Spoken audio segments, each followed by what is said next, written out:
Oh, wow. There. Boom. Knocked me out there. All right, here we go. I can hear good now. Nick put the power of hearing in my ears, and here we are. Xanadu, this is Arms at Xanadu, our warm-up to Smash 4. And what you're about to see is winners finals of our Arms tournament. We're going to get right into the top action here. It's going to be Cold Weather versus AO. AO beating Seagull Joe and Syrup to get here. Cold Weather beating Dark. He was the only person in the tournament with a bye. Cold Weather plays Min Min. Historically pretty good at Arms. He's done well at all Arms tournament he's entered. Behind that, we have Seagull Joe standing on a chair playing his tournament match in Arms. I'm just glad his pants are pulled up. That's all I can say about that. Seagull Joe is playing against Orpheus. I don't want the liability, but I almost kind of hope that Seagull Joe falls off the chair. Is that wrong to say? Is that wrong? I don't know. There he goes. All right. Settle down, Joe. There we go. He's got to get in the zone. He's been practicing. In the meantime, we're going to get started here. And we did make sure the controls are good, so we should be good. They looks like they struck down their stages. And it's going to be a starting match between Ribbon Girl and Min Min. So Cold Weather playing Min Min, AO playing Ribbon Girl. And they're going to start on the Scrapyard stage. Of course, there's 5 legal stages. So all the stages are starter and counter pick. This is definitely the biggest stage. And this will probably work to both characters' advantage here. So Ribbon Girl, if you're unfamiliar, has multiple jumps and a pretty good default arsenal of weapons. We only have default weapons on for our Arms tournaments. So, and AO's looking mighty nice so far. AO playing with control, playing with double Sparky. So all the weapons seem to have their own elements in this game. The Sparkies can stun you. So if Cold Weather were to get hit by a charged Sparky, he would get stunned, setting up for a grab or a rush. Min Min's weapons, Min Min's special ability is she's got an arm she can charge up that stays charged up. So when you dash or when you jump or when you block, you can charge your arms to do extra damage and have extra power. And then Min Min can actually charge one of her arms up to stay charged. Very, very useful tool in her arsenal. Cold Weather has not had time to do that so far, but he does get the rush off here, and here we go. Cold Weather trying to get back into this thing, but he still doesn't have the lead, and his opponent's got the rush. Let's see if he can get back online. Thor now in the lead. Oh, and he just barely gets the rush in. AO wins that round, just barely getting around the Scrapyard pole there. Nearly got away from that one. But now AO up 1 match in the first game.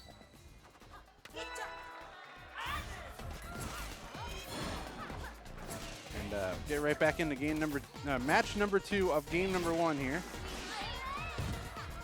Again, AO starting with the lead. Cold Weather opting to switch his arms. You can switch your arms between matches, between your defaults. So Cold Weather going with the double boomerang, thinking that'll be more helpful for the acrobatics of Ribbon Girl. Min Min's got an interesting default arsenal. Probably not the best default arsenal. Probably right in the middle. Her boomerangs are great against certain characters, and they're not so great against others. Then you do see that Cold Weather has the charged arm online, so that arm will stay charged, the black one on the left. And so far he's just controlling the pace. He's slowing things down, and there's his rush. He's got it off. Here we go, and he's got a huge lead. Even a rush wouldn't make that difference up right now with 40 seconds on the clock. Now, just a chip damage away. Oh, here comes the rush.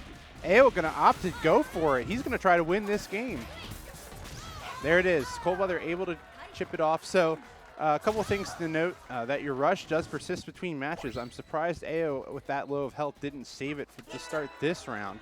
And also, if you can't lose to chip damage in this game. So if you're blocking and net 0 health and you get hit, you will not lose the match. That's something that's been implemented in modern Street Fighter games as well. Probably, I don't know about Tekken, but I know Street Fighter and Marvel, if you're at 0 health and you're blocking, you can't die from chip damage. So match number 3 of game number 1 here. The double boomerang's working out for Coldweather. AO's still sticking with double Sparky.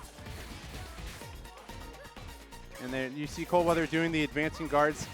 That can be a little tricky to deal with. Ribbon Girl's jumping, because she can jump pretty much all around you. You don't want to dash right into it. So, but when you do block an attack, you can dash out of it by pressing the dash button, and it'll make a little sound, sort of like the perfect shield in Smash Bros. Here comes the rush from Coldweather. He's got an opportunity. He takes a lot of damage, 230 damage, and he's got a huge lead here in match number 3. He seems to have figured it out, and there goes the second pole. So there's no more cover for the stage. The stage's transitions last throughout the game as well. And that's going to be it. That's going to do it. Coldweather will take game number 1 in a close one against AO. AO unable to adjust to Coldweather, and he was able to get his charged arms online and start looking a little bit better. So we're going to go into game number 2 here. Hey, Corey, who won your match? You won?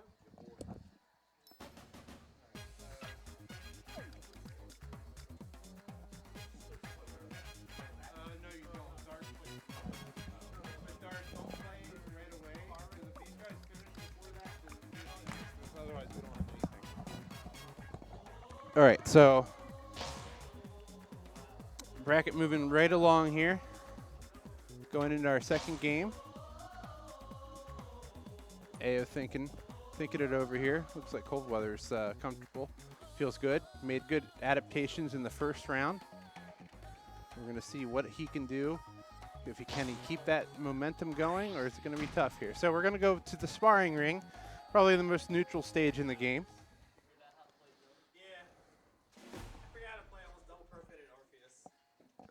All right, so Seagull Joe, you won? All right, you're going to play next on stream against Dark. You're in loser quarters. All right, so you just found out your next match as we get into game number 2 of winners finals here.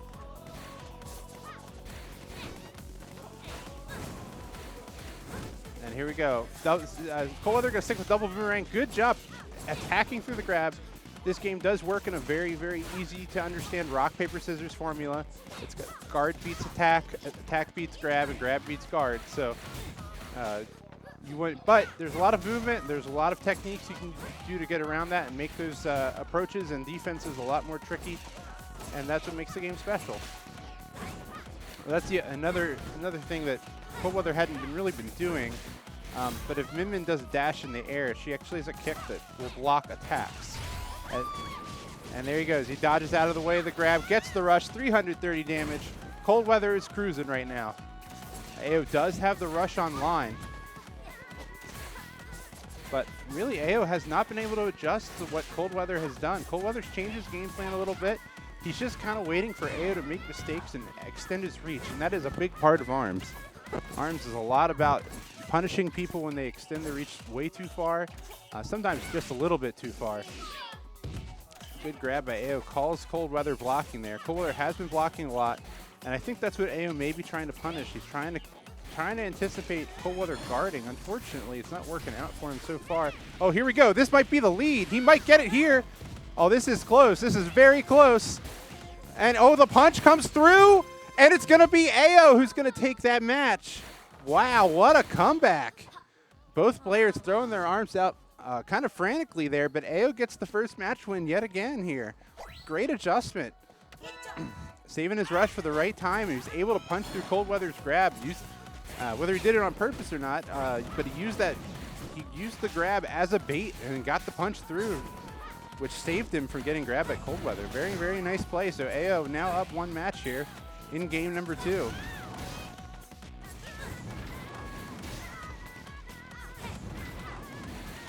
Things looking good for Coldweather once again. Adjustments have been made. Coldweather with rush online, and it's surprised he didn't try to get it off before AO got his online. Having rush when your opponent doesn't means they're not going to be able to counter with their own rush. Oh, just barely got that boomerang to connect. Now we've got the charged dragon. Coldweather opting to go for the dragons here. Big damage there. Try to catch him guarding on get up. Punishing get up can be a huge tool in this game, but it is hard to anticipate. You only have a 1 in 3 chance of getting it right. Oh, calls the grab, and AO tries to counter with a rush of his own, but is unsuccessful. Loses his rush in the process. And there it is. Coldweather takes match number 2 of game number 2. So match number 3 coming up. This could be the decider for Coldweather. He could go to Grands here, or we could see AO advance.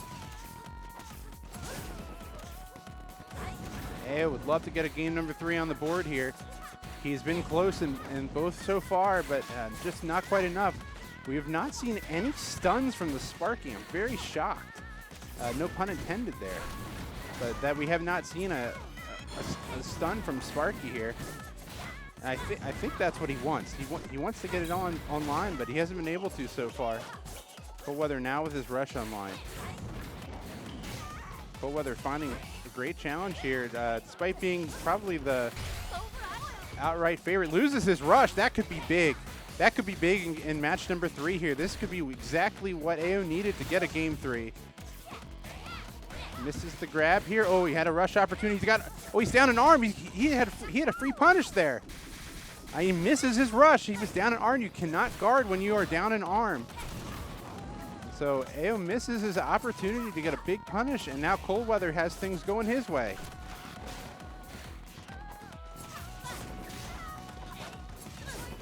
And Coldweather just taking his time here. He's looking to bide his time, work with chip damage. Now he's got the rush online. That's just what he needed with only 20 seconds left. Even if this doesn't connect, it takes enough time off the clock and gets him some separation. All right, so let's see. Just a little bit of health left for AO. Can he get around it? And there it is. The Dragon seals the deal. Coldweather will take it 2-0 in an impressive feat there. Good comebacks despite the odds being against him there and looking like it was rough. He's able to win it out 2-0. And now we're going to have Seagull Joe and Dark on the stream. Hey, Coldweather.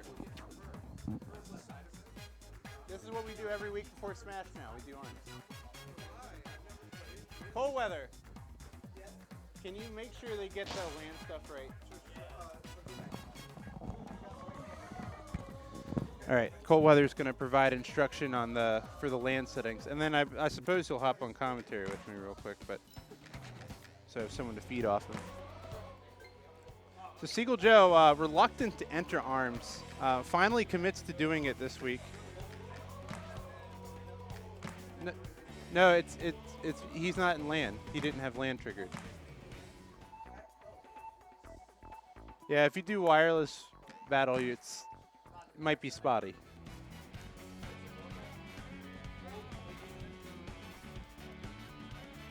Yeah, you gotta hold the clicker and then press L and R to go land mode.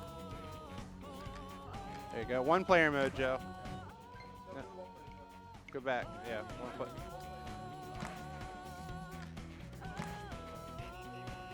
Yeah, the land play, it works great, but you have to know how to use it. It can be a little convoluted setup, but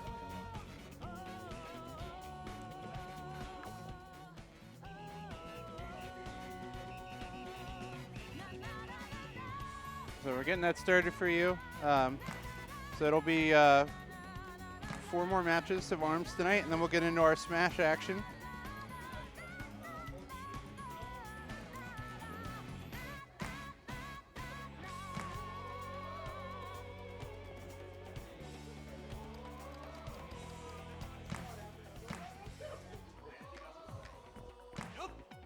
Go. See, all right. So Seagull Joe has been working on his Ninjara.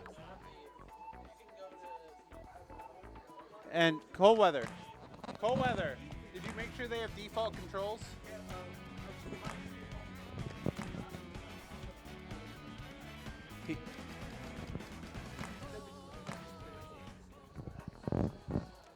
Sorry, to make sure they know what their controls are too.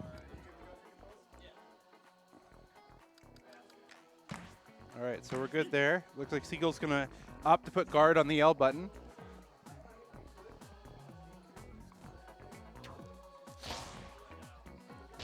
There we go. So we're gonna start this game number 1 between Dark and Seagull Joe, both Xanadu Smash regulars.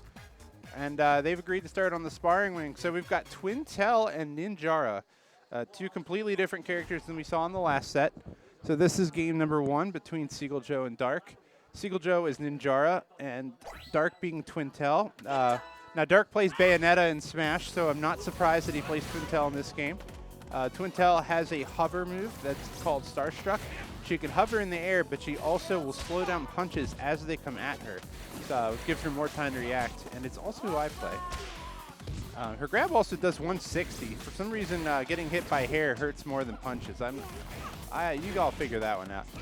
There you go, good grab by Seagull Joe. Now Ninjara, of course, very, very fast character, very quick, but his special ability is his Vanish. He can vanish out of attacks that are nearby, and when he's guarding to get easier punishes. And right now, Seagull and Dark very even. Both characters working to build their rushes online. Up now, we've got the Chilla. Now Seagull may not know how to deal with the Chilla, but here we go. Up, and there it is. Okay, Seagull does get the rush off at 155. Not a great amount of damage, but oh, there we go. Okay. Seagull using Ninjara's ability to get out of the rush punish, and right now Seagull's got control of this thing. And he said this is the first time today of him playing this game. In fact, the person waiting for them in the next match is also his first time today. Korea will be playing the winner of this match. So we'll see what happens. Seagull, great grab. Is that going to seal it? It does. Seagull takes match number 1.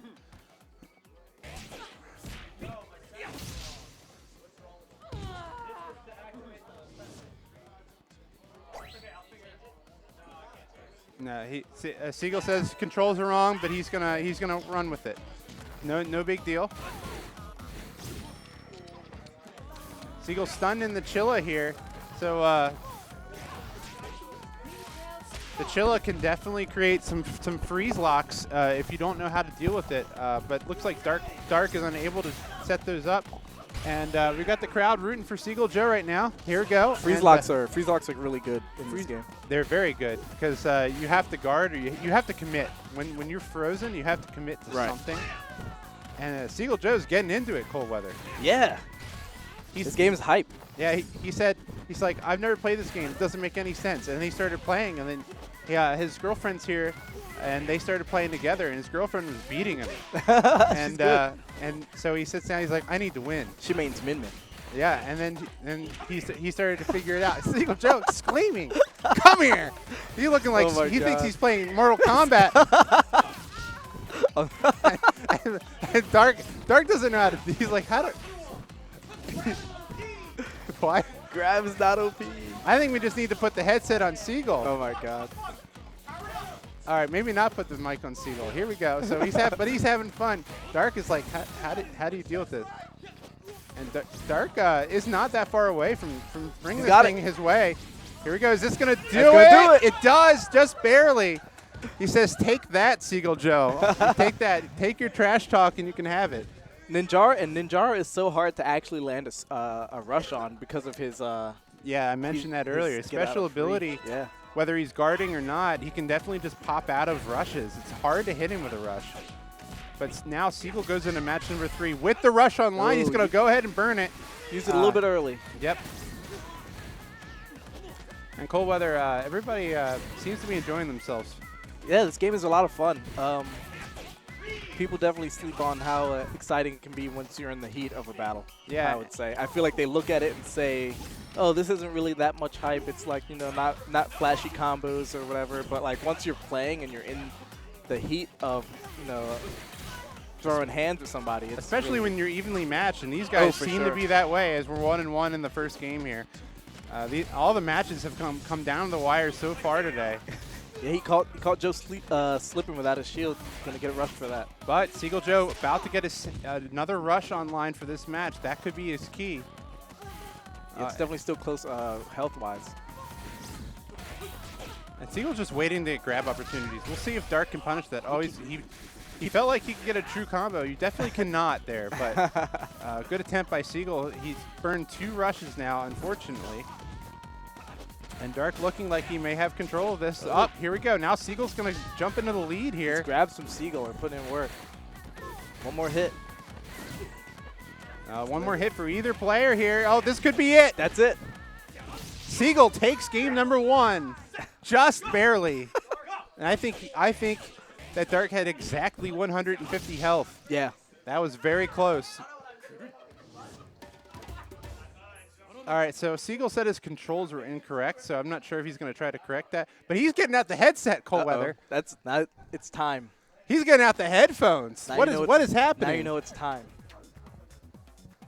You know, well, we got Logic in the house, ZD. They're all like, what the heck is going on here? Siegel Joe's holding a Switch controller. Now, I mentioned Dark plays Bayonetta and Smash, so no surprise that he plays Twintel. What makes Twintel great, Coldweather? Twintel, so she has the, what do they call, is it called like the Showtime thing? Or the Starstruck. The Starstruck, that's what it is. Her Starstruck ability is, makes it her really hard to hit. She can kind of like counter hit your aggression when you get caught in that. She's also good for old people like me who have bad reaction time. Yes, she slows things down. She slows things down to a reactable pace, and then she gets her free punishes a lot. Old people he's like rocking you. out. Yeah. Check this out. Check this Siegel Joe out. I don't even think Joe plays Smash with headphones, does he? Yeah, Rush is the power up. Rush yeah. Rush is the special. Yeah, that's okay. That's what he's trying to figure out. There he goes. Okay, now he's got guard on L, Rush on R. Okay, yeah, he was on my controls. Okay, gotcha. Hey, shout-outs to ARMS for adding customizable controls. Oh my goodness, it helped so much. All right, so we're going back to sparring ring. Now the default controls aren't bad. It's just that, like, I feel like there aren't many fighting games where you would block with the control stick. Yeah. Yeah, for sure. So sparring ring is the setting for game number 2. Siegel Joe's up 1-0 in a very close game number 1 against Dark, and we're going to see what happens here. Running it back to sparring ring. And here we go. Siegel Joe doing his best Scorpion imitations right now. It's horrible. It's really bad. It's really bad. So, all right, so this time, Dark has opted for Thunderbird. I don't know if he had Thunderbird in the first match. I remember him doing double chill at one point, but he was using Thunderbird eventually. Oh, catches Siegel. Siegel's just trying to do some bait and switch here. He's trying to get Dark to overextend and punish it. But right now, Dark's not falling for it, and Twintel's a great character to deal with that. Right. Now, it seems like that they're opting to kind of like dodge around each other's grabs, but keep in mind that they do have the option of punching right through the grab. Yeah, if your reaction time's sharp, and you have enough distance, there it is. So Siegel he's trying to force Dark to commit, and they're both trying to beat each other out. So it's kind of funny. Oh, there it goes. Siegel able to punch the grab there. And Coldweather, it's kind of fun to watch them evolve the meta as they learn. Like through them realizing what works and what doesn't. They kind of fall into the meta by themselves. They got 265 damage off of that. Siegel evens it up, but Dark has his rush online and he has the lead. This is going to be tough for Siegel. He's going to block. I mean, he gets out of it, but does not KO yet, though. Siegel Joe does have a chance here. It's not going to take the lead, but it gives a chance to win it. Only 150 health left. Oh, now Siegel Joe has the lead. 3, 2, 1. Is it going to be clock? It's going to be clock out. Siegel takes match number 1 on clock. He can add ARMS as the game into the list of games he's timed someone out in.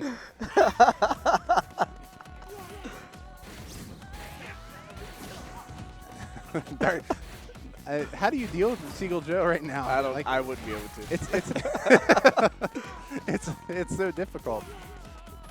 Like he's serious, but he's not serious. So how do you can't tell what he is. Oh my god. And now Dark's starting to figure it out. All right, Dark doing a little dash dancing over here. Oh, Siegel right back at you. All right, he stepped out of range of the rush. Actually, it's a very smart option. Yep, just stepped back, guarded, waited for, and if he did connect that on that block, he would have been able to dodge through it and get a punish. Right. Siegel already figuring out the game pretty well. Oh, here comes the rush, and he gets it to connect. This is going to be big for him in this match. Siegel Joe could be one match away from taking it here. but he has a bit of a lead to work on here. Dark is got a whole meter on him right now. Ooh, good grab. And this gonna put Siegel in a very bad position, and Dark has the rush coming. He may need to burn it here to seal this game. We're gonna find out. Ooh. He is going to. Caught Joe mid grab. See, you don't want to throw out a committal option like grab when your opponent has rush. Yeah, definitely not. But it was probably a good decision considering if you get grabbed, it would put you in a scary spot there. So just take the match win. He couldn't afford it. There he gets the Thunderbird stunner into the grab. Huge lead for Dark right off the bat. Seagull Joe starting to realize how good of a character Twintel is, but he has to understand that Ninjara is also a very good character. He is. And Coldweather, what makes Ninjara so good? So he's very slippery. He has, like, on shield, he essentially has, like, this auto dodge on shield. So if you... Oh, and it doesn't matter. Seagull is going to get almost perfect. He does get perfected. He got perfected in match 3. So we're going to game number 3. We're going to game number 3 here.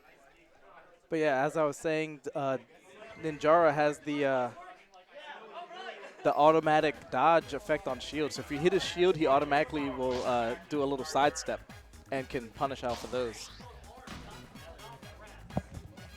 Bravo Fox. Don't call Choreo. Don't call Choreo. All right, so it's we've lost the chair. We're done with the chair. we're done chair. We don't need a chair. Oh my God. We're going back to sparring ring. Seagull Joe wants a rematch. It's game number 3 here, Coldweather. He's running chakrams now. Yeah, giving up the basic puncher for the chakrams, and he does know how these work. He was practicing with them earlier just to figure out a little bit more about it. Chakrams are my personal favorite. Well, I like the way they arc, kind of like boomerangs, not as much, but they also give options for straight jabs as well. So it's kind of like a mix between like the boxing glove and the boomerang. And Coldweather, I don't know if Seagull Joe knows this, but there are no motion controls on the Pro Controller. doing the grab with Ninjara is not going to make it stronger, but if it works for him, just barely jumping out of the way here. They're getting into this. It's starting to get heated. It's close. It is close. Oh, good dodge. Way to hold shield. Oh, there's 115, but it's still close with Seagull having the rush online. Oh, this is going to be big. Seagull's going to have to burn his rush to win this match. But if he finds an opening, perfect. There it is. Might do it. Perfect. It does. Seagull Joe is able to take the match, and we've got the whole venue here now. The whole venue wants to see what the heck is going on. Choreo's starstruck over here. He's like, what in the world? So Seagull Joe up 1 match here. He just needs 1 more to move on to face Choreo in the loser semifinals. And Coldweather, this has been one heck of a match. It has. What can Dark do here? What adjustments does he need to make? See, Joe's definitely getting a lot of punishes off of his commitments. He's dodging like how Ninjara should and just punishing Dark off of that. Just like so. So I would say for Dark to step back a little bit and slow down and play a little bit more defensive. He also has rush, and and Seagull's claiming he's going to time him out. I honestly don't think that's going to work out. He doesn't even have to time him out. Like they have. He gets a good grab there. It was a really good grab, Coldweather. Now he's got his rush online. So even if he can get the rush, and here it goes, he's going to go for it all, and he's going to get it right here. Seagull Joe advances to losers semifinals against Choreo. So Seagull will stay right there, and Choreo will go against him. Did he just chew that? I think he just chewed at it and got his chair back. Joe claims he downloaded him with the chakram because he noticed it could curve.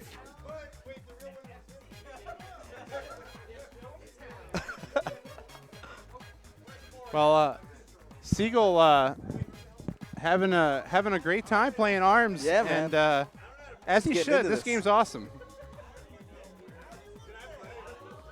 No, you can't play it. We need choreo. Okay, that's fine.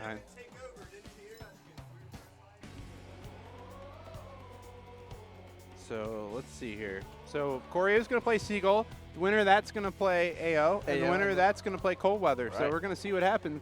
But the winner of this is in the prizes, Cold Weather. Okay. So either Seagull Joe or choreo, in their first time playing the game today, are going to advance into the prizes. They're gonna get some arms gear. One of the two of them. They both have never played this game until today, and they both figured it out to get this far. I know Choreo's a fan of caps. I think he would look good in an arms cap. He's always wearing a cap. Yeah, there it is. He's got a hat on right there. Can't see it quite there from the cameras, but choreo, of course, is Xanadu regular as well, Cold Weather. Yep. You yourself, Xanadu regular. I myself, Xanadu regular. But we're all having fun with arms here tonight, and we're going to see what happens.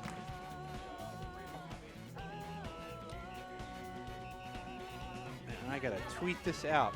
But I have to do a little copy paste, so I'm gonna grab that real quick.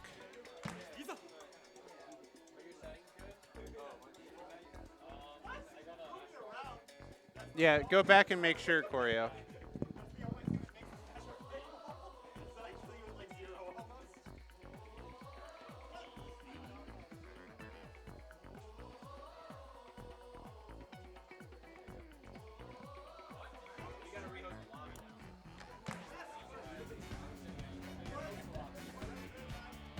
All right, sorry about that, guys. We're gonna be right with you.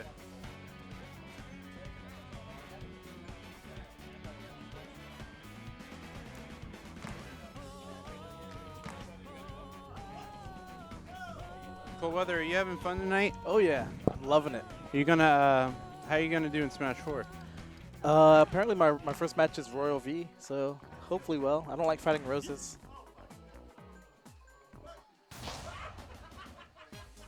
All right, so we're getting ready to get going here. Similarly, I don't like fighting Bite and Bark either. Must be like a puppet thing. I must have something against the puppet type characters.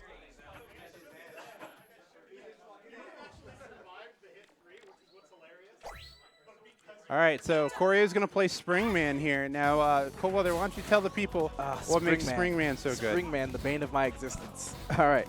Springman, to start off with, off the bat, has his movement option are like these semi-invincible dodge slides.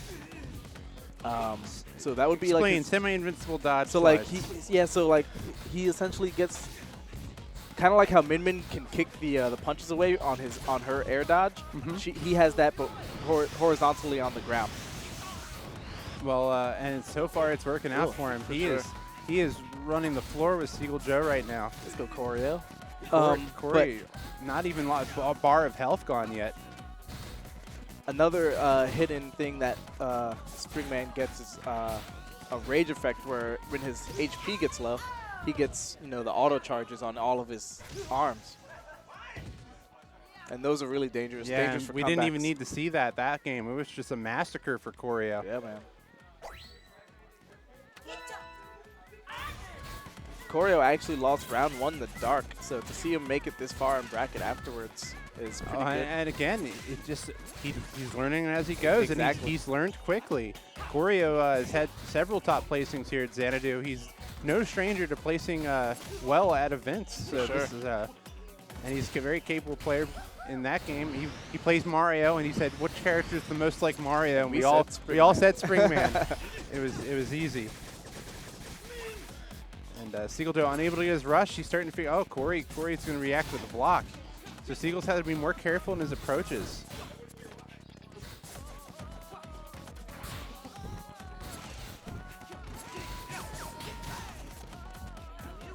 So far, pretty even. Choreo going to have that rush online probably before Seagull will. Yep. There it is.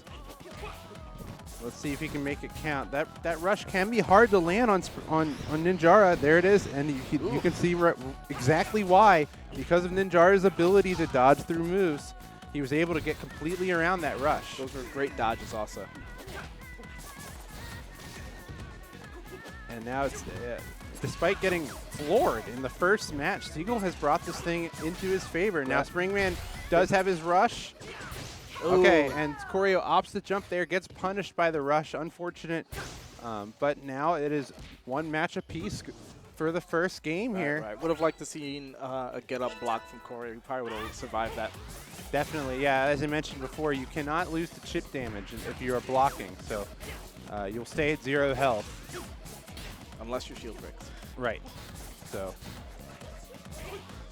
And now Siegel Joe's made great adaptations, Cold Weather. Yeah, he's showing the adaptations of a top player. Yeah, I mean, but that's what he's been a top player in this region in multiple Smash games for such a long time. Exactly. You know, no matter what he's invested in, he's been among the best of this area. And there he goes. He's popping through the rush again. Oh, just barely gets the guard break. That's going to save his match for now. Choreo in the rage mode, so all of his punches are charged, but it does not matter. Siegel gets decimated, gets close match, and then returns the favor by decimating him back. Yeah. It's great adaptations for round 2 and 3 by Siegel. So incredible play there by Siegel. And Coreo's like, let's just rematch. And Siegel's got the headphones in. He's grooving. He's in the zone. I love it. I absolutely love it. The energy he's bringing to this table right now. We're gonna keep playing on the sparring ring. Probably the most balanced. Like FD. Yeah, essentially FD. Shouts out for. It's probably a little more balanced than FD. Right. Considering the Smash roster, how that works versus this game. Exactly. I like how they added it in though, because before it was only available for training. Yeah, and this was an exclusive training mode stage, and like your waiting stage when you're in the lobby. Yeah. They're just like, wait, we have this. Why not just make it legal? So they did that. And if you didn't see today, there was another update from Nintendo Versus about another character that could be coming soon. So new character, new stage. I'm very excited for it. ARM's still getting support, still getting a lot of new stuff going on with it. Patches and patch notes. Yes. Take notes, Smash Bros. ARMS has patch notes. And Choreo needs to take notes right now from what he's doing wrong. He decimated Siegel in that first match, and we haven't seen anything since. Choreo opting to use these boomerangs, and even though boomerangs are good, double boomerang is pretty risky. I agree. It leaves you to one trick. Yeah, really think Choreo should have gone with the toasters there, but we're gonna see. The boomerangs did work for him in that very first match, but there it goes. There's 150. Choreo learning not to overextend his arms. You see when he is throwing at punches, he's just throwing typically just one and only using 2 as a punish. Exactly. There it goes. Siegel all right, he already adapted to it. Siegel said, okay, you're only going to throw 1 punch out. I'm going to dodge the 1 punch because I know you're not going to throw a second. Exactly. So now, and then the metagame evolves and develops, and it's fun to watch these guys grow as they play. Cold Weather, what else can Choreo do here to change things up? It's getting caught in the air pretty often. Yeah, definitely with Springman, you don't want to be jumping a lot. Ninjara can maybe get away with it a little bit more because of his ability. Oh, what a rush call by Siegel. That's going to work out great for him. But Choreo could seal the match with a rush of zone. Choreo's still in the lead, HP-wise, and has a rush on deck. And now Rage, so I would have liked for that to have been a little bit less telegraphed, but it was a good idea. They had the right idea. And then Siegel gets out of the way of the rush. He's got the lead now. Ooh. Can Choreo get this game? His tournament life depends on it. Oh my gosh, the grabs. The grabs are coming everywhere. Even game close. Here. Choreo could win it here. Oh, and he just barely misses that grab. Siegel Joe advances to losers finals of the tournament. And there it is. So a valiant effort by Choreo. Siegel Joe, his first time playing this game, but you better be careful. Fighting game veteran. You give somebody like Siegel Joe, somebody who's got the experience at tournament play, enough time to figure this out. He can get dangerous fast, and he is getting dangerous. He's moved into losers finals against AO. Now I haven't seen AO play ARMS before today. I think he does have some experience. Yes, he was actually pretty good when I played him. So Yeah, that was a good winner's final set, but he took matches from you in both times, just barely losing. But now it's going to be Seagull Joe versus AO. Tell them they don't have to leave the lobby. They can actually just go to change character. Well, but yeah, it's too late.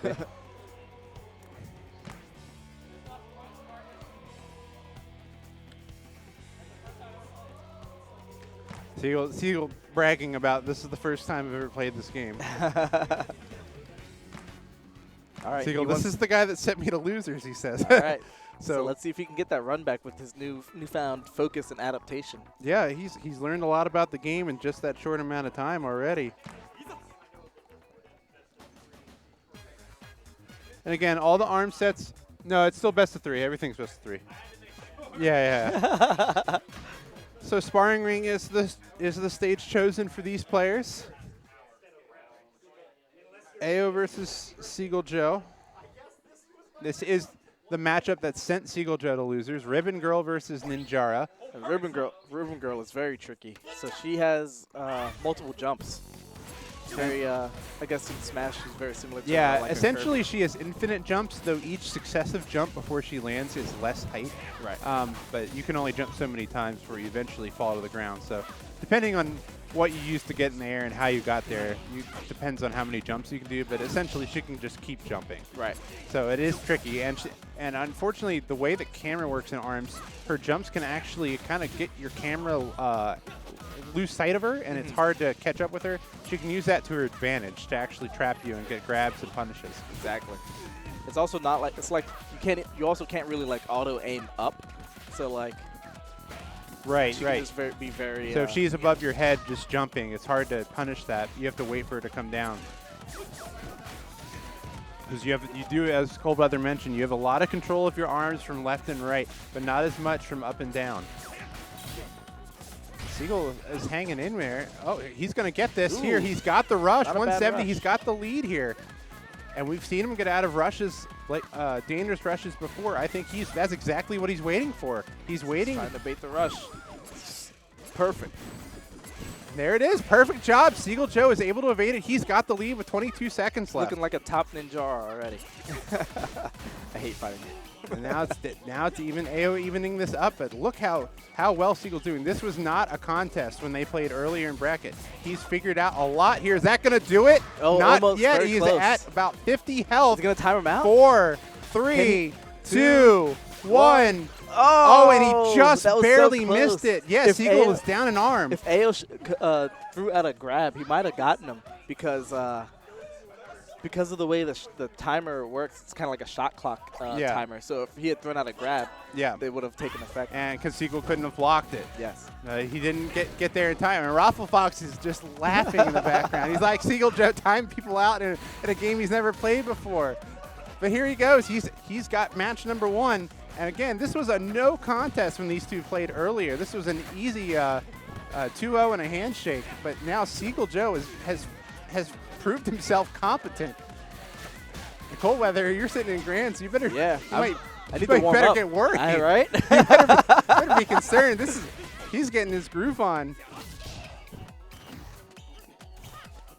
AO playing well here in the second game. He's got the lead. He's got his rush. Things looking good for him. Again, Ninjar is a tricky character to catch with a rush. You almost have to wait for that first pop for a dodge and then try to catch off of that. Oh, good wait by Seagull. Waited for him to jump. It doesn't get as much damage as he would have liked. It gets a nice 100. But it does get him out of the air. Oh, good job defeating the grab. How do you figure that out already? His right arm down, so he still was able to get away from the grab with his left. So that was very smart. Good awareness. And AO feeling confident. I don't think he's going to try to throw that rush. There it is. Never mind. That should do it right there. No. He didn't get enough off of it. But definitely in the lead by a good bit with time running out. Yeah.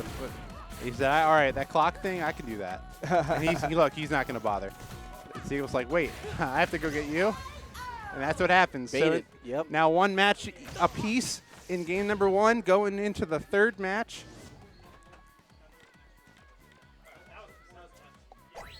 And Seagull gonna. Oh, okay. So we've got the boomerangs coming online. It's chakra time. Yeah, chakra, and here we go. Seagull, oh look, just circling the arena, biding his time. They started to figure this out, Cold Weather. Yep. They definitely have things. They know what they need to do.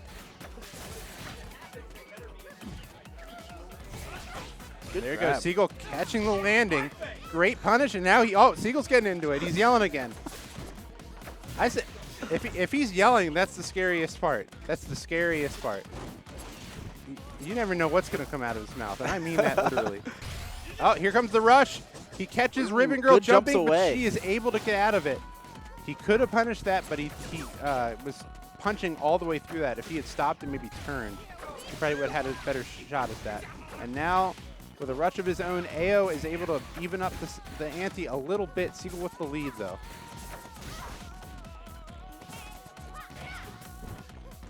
There's whiffed grab there. Another one. Ooh, punishes Siegel's attempt at a grab. Oh, double ring. Siegel looking to close in on this first game. This is going to be big.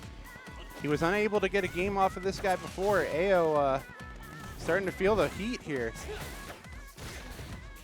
Of course, this AO's still fighting and has rush online. Yep, now he's got the rush online. Oh, this could be big. Counter. Is that going to do it? Nope. Oh, he could not get the second hit of the Slap-O-Mander to connect. Seems like you can only get a clean 180 off of this Slap-O-Mander Zapper combo. And there it is. He gets the punch to the Slap-O-Mander, and that is it. He'll take the game number 1. So AO just barely able to edge out Siegel Joe, but what's game number 2 going to look like? Yeah. And is Siegel Joe going to try and utilize the counter pick stages? Yes. We haven't seen much of that so far. There are no bans, so he can actually pick any one of the other 5 starters. Oh, but it seems like he's just going to run it back to sparring round. And there they go. Because I'll tell you, I don't think I would want to fight a Ribbon Girl on sparring ring. Yeah, and Ribbon Girl can easily manipulate that camera, and you saw that. Yes. How he got out of the rush. AO was able to get out of the rush just by jumping because he couldn't. Siegel's camera couldn't keep up with him.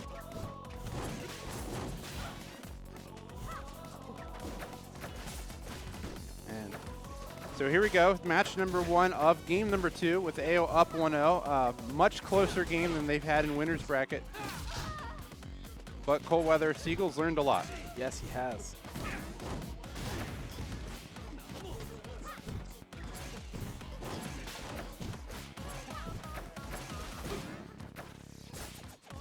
Both players keeping their distance here.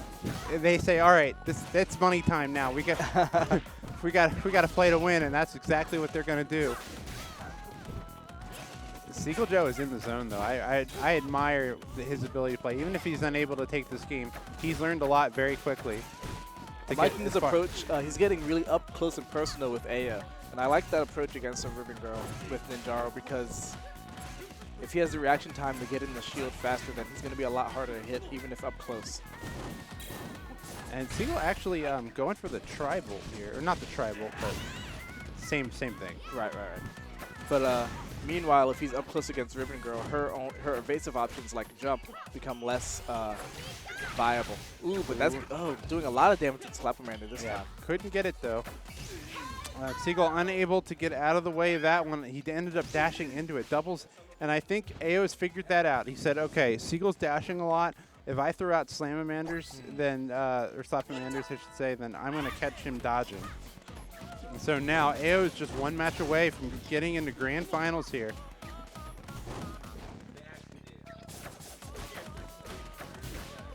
And Raffle Fox is sitting here angry because he'd be like, Siegel Joe has a tournament match before, and he's getting this far in arms, holding me up.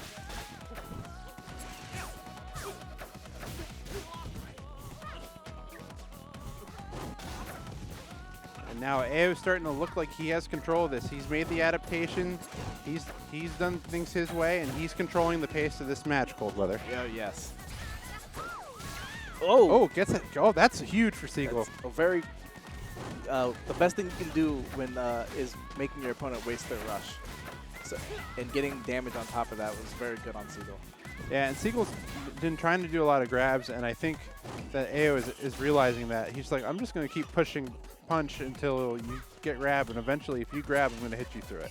Right. And that also stole a lot of momentum, because now not only is Siegel racking up damage, but he's also going to get rushed way before AO does. Actually, it may not be, because Siegel's not doing a lot of punching. Punching does build the meter, and look how close that AO is to having his rush.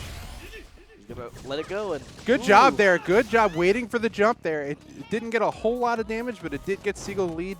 Let's see if he can make it work here with just 13 seconds. Oh, he's gonna break the rush again. Smart move. Oh, he's gonna try to clock him. Is it gonna work? Hit that. Oh, here we go. Here we go. 2-1. And he gets it. He had opportunities. His tournament's still alive, Coldweather. He had opportunities to not get the KO, but he actually wanted the timeout because we all know Siegel Joe is a monster. We all know. We all know.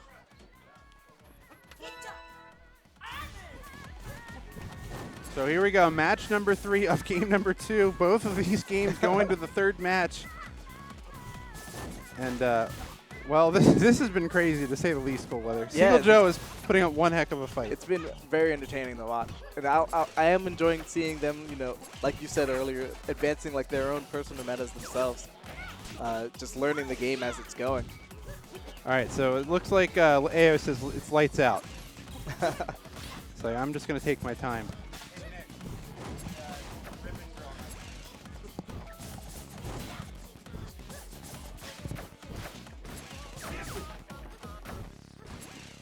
Now AO with the rush online, with the lead. Both players with rush online. Oh, Siegel's going to go for it here. He just barely gets to connect, and 290 damage, Coldweather. That's huge. That's definitely huge. That's a great rush play, and now Siegel's got the lead. Not safe yet, though. It's going to come down. Can AO connect this rush? He doesn't look like it. He does get 110. Siegel jumped. Not much more than a normal hit, though. Yep. Maybe a charged hit, but. And now it's a dead even game. But AO reconnecting the grab there, gets the lead. Oh, Siegel unable to get the punish there. Can we see this go to a game 3? We could. Ooh. Now both players trading the lead back and forth. 13 seconds remain. Could Siegel get that rush online before the clock expires? That could be big. A little bit more punches. And he's going for the timeout. That's scary. That's he should throw punches still. That's going to be close. Who's gonna get it? It's Siegel. Siegel got it. Wins game. He wins game 2.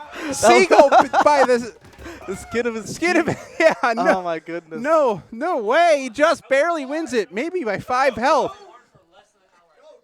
And so Siegel moves into game 3. This is unbelievable. Hype. And look, the whole venue's looking. Show him on the camera before you switch it. Nick, show the people. How many people are watching this right now? Show the we got the whole venue watching this. They're like, what the heck is going on here? So game 3 here on Sparring Ring between Siegel Joe and AO. Again, this was a 2-0 and a handshake by AO against Siegel earlier. And because we don't have the ability to do that. But I'll talk to you later about that. Here we go, game number 3. This is match number 1. Siegel Joe has learned a lot, Coldweather. Yes. What do you think has made the biggest difference for him so far? So like obviously Siegel as a Smash player has a lot of the concepts of like how neutral would work, but once he started, I feel like once he started applying it to how it would work in ARMS, he got like a huge advantage. So he's been baiting more, using more of his avoidance tools, and bait and punishing a lot more often. Now AO's made some big adjustments here. Don't sit on it. So Siegel now finding himself in a gap, doesn't have rush. AO in control of this match. He's also switched his weapons. He's using the Comet, or is that the poppers? Yeah, the poppers. So the poppers, I love it when characters use poppers against me because Twin Tails Umbrella eats them. Oh yeah. But good job, catches the jump there. That's going to get him close, but unfortunately he's still losing and he doesn't have a rush. The poppers are quick, small damage, but very fast. Light arms. Yeah, very light arms, but they do kind of have a multi-hit aspect, but they're easy to beat through. But Siegel's chakrams will go right through it. Exactly. All right, he's going to need another big play here if he wants to win it. Yeah, this is going to, he's going to have, and that's it. AO is able to get match number 1. It's going to count as a KO. It's not going to be a time. Right. Siegel had the right idea going for that second grab, though, because that would have definitely sealed the deal for AO. Yeah, if he had just waited a little bit longer, he could have punished because, again, both players kind of got a little frantic there. Yeah, when time's running out, it's the best thing you can do is keep your cool about you. And there it is. So here we go. Moving into match number 2 here. AO looking to get to grand finals. He would love to. Playing well so far. And he still got his Russian line. He didn't have to use that to win the last game, and that's big. And look, now he's just playing bait and switch with Seagull. He's you're going to grab, I'm going to react and punch. Right. You're going to jump, I'm going to react and block. Seagull getting a little bit impatient, but he stays patient in that situation and gets a grab for it. Now, this is one thing that I actually think is a detriment. You don't want to hold that rush too long. Okay, just 110 there. But now look, Seagull's already got his rush back online, so he's going to get more rush per capita, so to speak. Because he didn't save it. And Seagull now, with only a quarter health here, he's going to have to use it. He has no choice. This is his tournament life right now. But he's taking way too much damage. So there it catches is. him reaching for the grab. That's about as good as you could hope for on a rush. 350 damage. Was it 350 or 320? It looked like 350. Yeah, that's good. That's a solid rush. He's going to have to play perfect here if he wants to win this one. And now with, here he goes, got a grab. He's definitely back in this. Yeah, he's definitely back in. He's going to have to dodge a rush here, though. That's the scary part. And there it is. If he's able to get a counterattack off. Oh, good dodge. Oh my gosh. Goodness. Is he going to do this? He's got to get a punch off. He didn't throw anything. That's it. Didn't. Yeah, if Seagull had thrown something, he would have been, like you said, the shot clock. But AO is able to take it. His runs ended, but boy, that was a great run. Boy, good stuff to Seagull Joe coming through, showing that fundamentals get you far in this game for sure. For sure. And now Cold Weather is going to have to leave us to play the grand finals of the tournament. So I'll carry you through. Seagull, you want to talk to the people? We've only got one set left, so.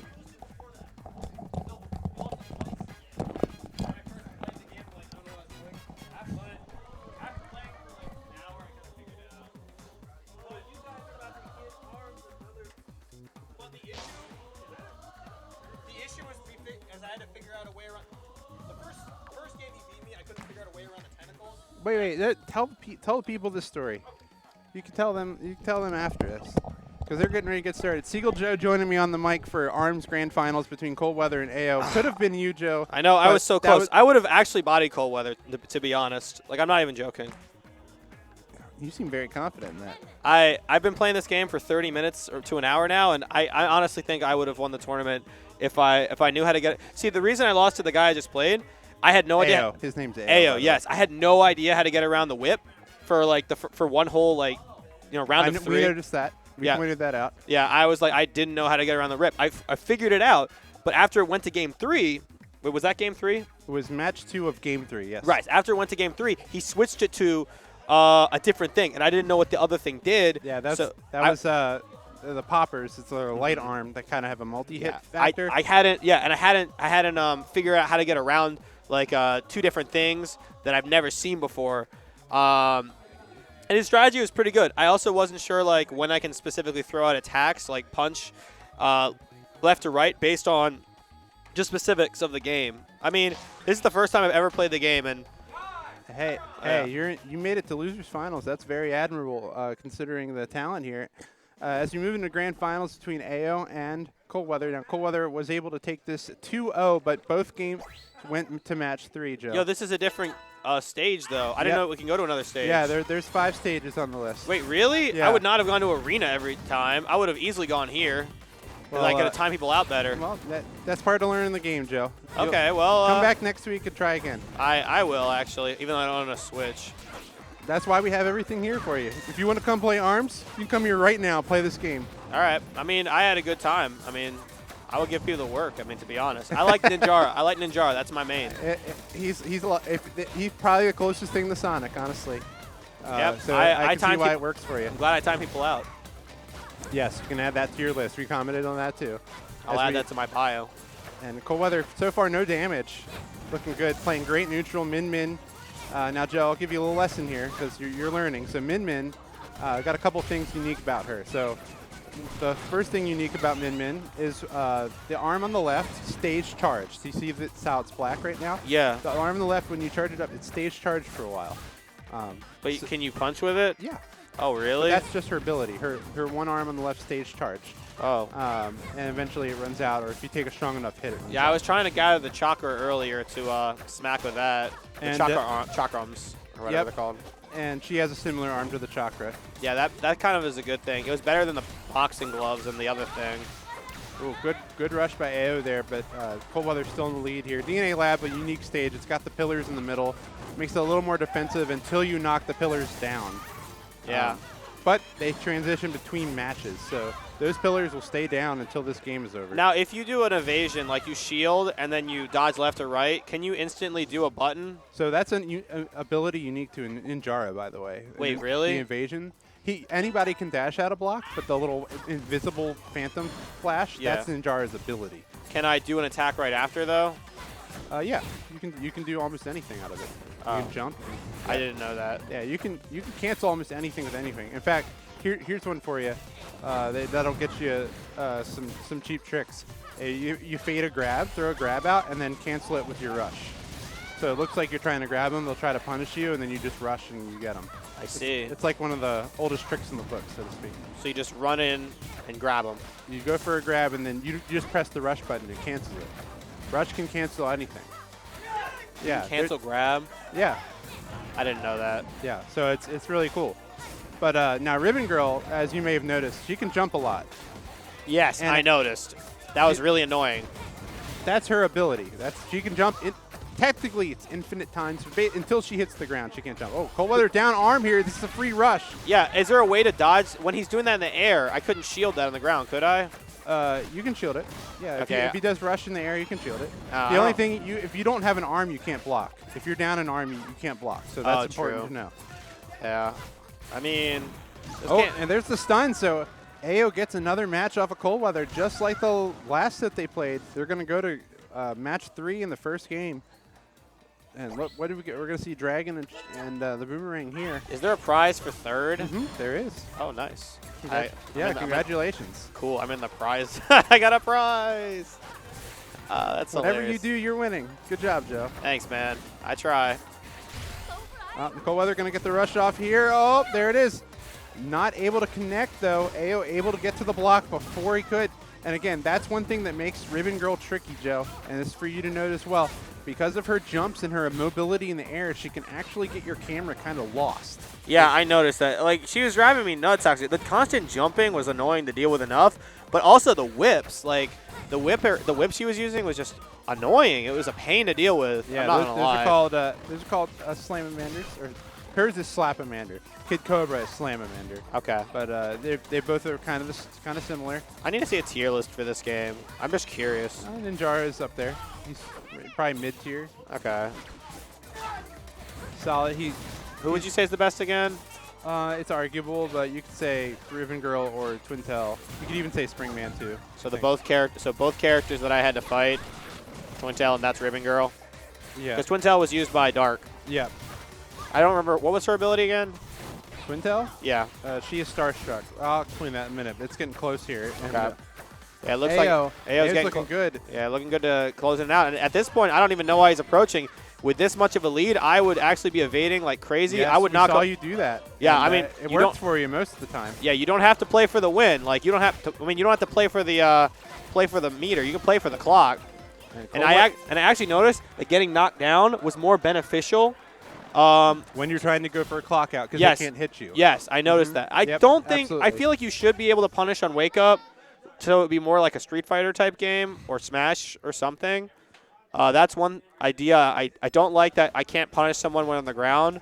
Like I'm pretty sure even in Tekken you can juggle someone or read their wake up, but I couldn't do anything when they woke up.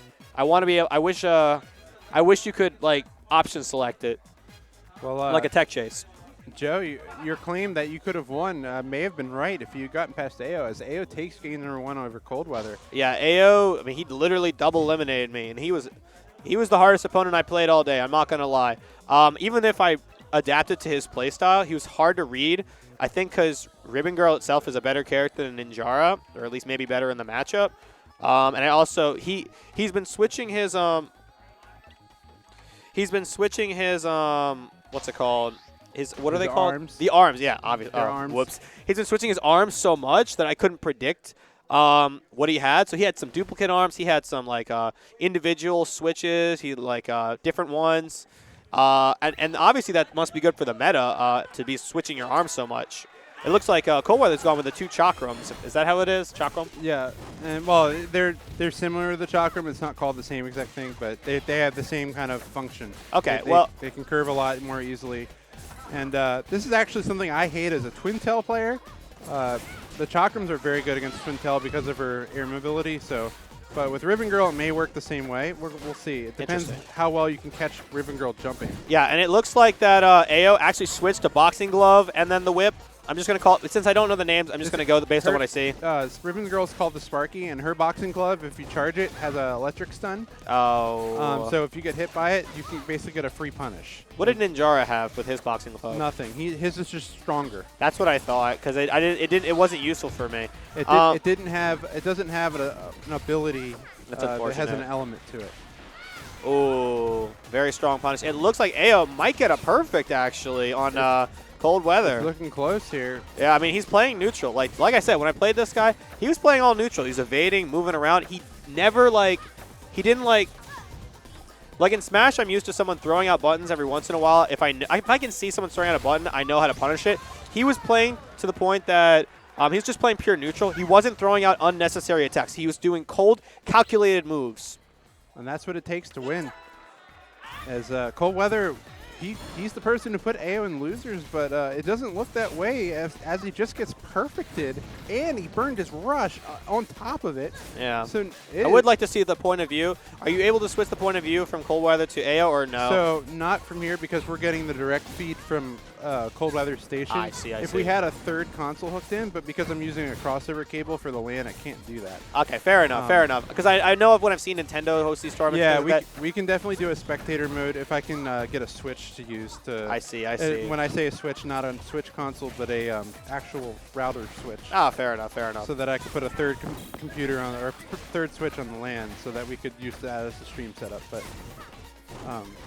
we're working on that. I just have to find one that I can borrow. But anyway, back to this. All right. I mean, Cold Weather's got the power up. I can definitely see that. When the other person's got a yellow thing, does that mean they have the power up too? Yeah, that means they have Rush Online. So. That's what I thought. Okay, that's what I thought. Oh, there it is. There it is. He's stunned, but he didn't get it. Oh, he got the punish. It wasn't a perfect punish, but he got the punish. Yeah, you got 255. That's pretty good. All right. Playing close. You got 30 seconds remaining in this game. Yeah, but Cold Weather could definitely turn the tides here. He's got the rush. Oh, he does catch. You got the read. And that's 390. That's huge. That's Cold Weather huge can back for a rush. Yeah, and Cold Weather can back off at this point. I mean, the thing about AO and his character right now is he plays fairly long range. So his up close game, and this is what I noticed as well, his up close game was kind of poor. I'm not gonna lie. His long range and mid range were nice, which is why it was so hard to get in. Yep. But his up close game was not very good, at least with the whip. And that's actually a lot about Ribbon Girl, too. That has a lot to do with the character. He's probably played his playstyle around what Ribbon Girl excels at, which is that keeping the distance. Min Min's probably a little bit better at the close combat, but her Dragon's not. The Dragon's very slow, but it has a huge range. Now, am I reading this correctly? We're one game from a reset? One match from AO resetting the bracket, yes. Yeah, damn. Or Cold Weather could take this game and we can go to game three. Yep. Yep. And it looks like AO is he wants that reset. He came for the prize. He definitely did.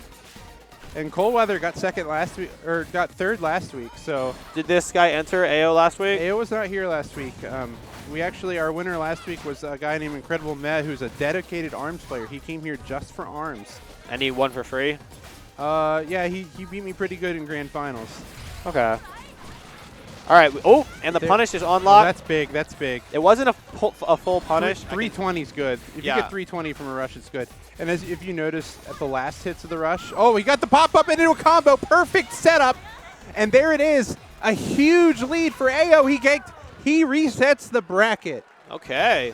So he actually got the popper to send him into the air, and because he popped up in the air, it was a true combo into that rush. It was kind of crisp. It was very nice, and AO's staring down the barrel of a win here. Now we're at fresh. They're both in losers. Who is going to take this tournament? Oh, that's how you switch. See, I didn't know how to switch stages when you're on that screen. Okay, there we go. Okay.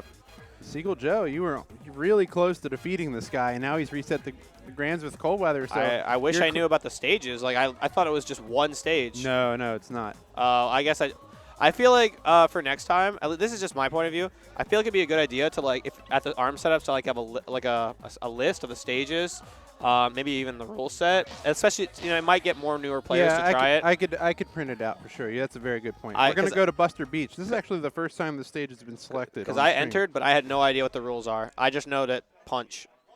That's all. That's at the end of the day. That's all you got to do. Hey man, switch. Buster Beach, a little bit of a shorter stage, and it's got this little slope on the end there that you can get caught in the corner really easily. And you can bounce off the walls, I guess. No, you can't bounce off the walls really here.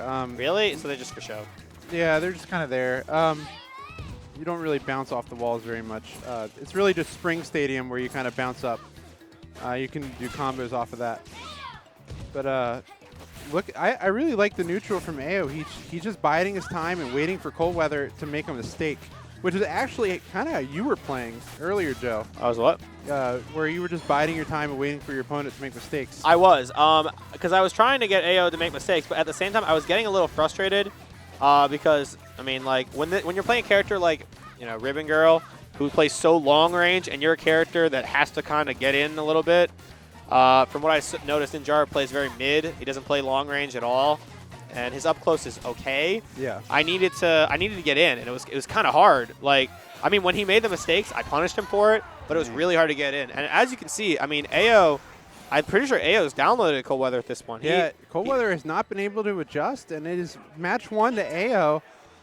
And AO looking in his first Xanadu Arms tournament, as far as I know. I don't think he had entered any of the ones we had in May and June, but or June, I should say.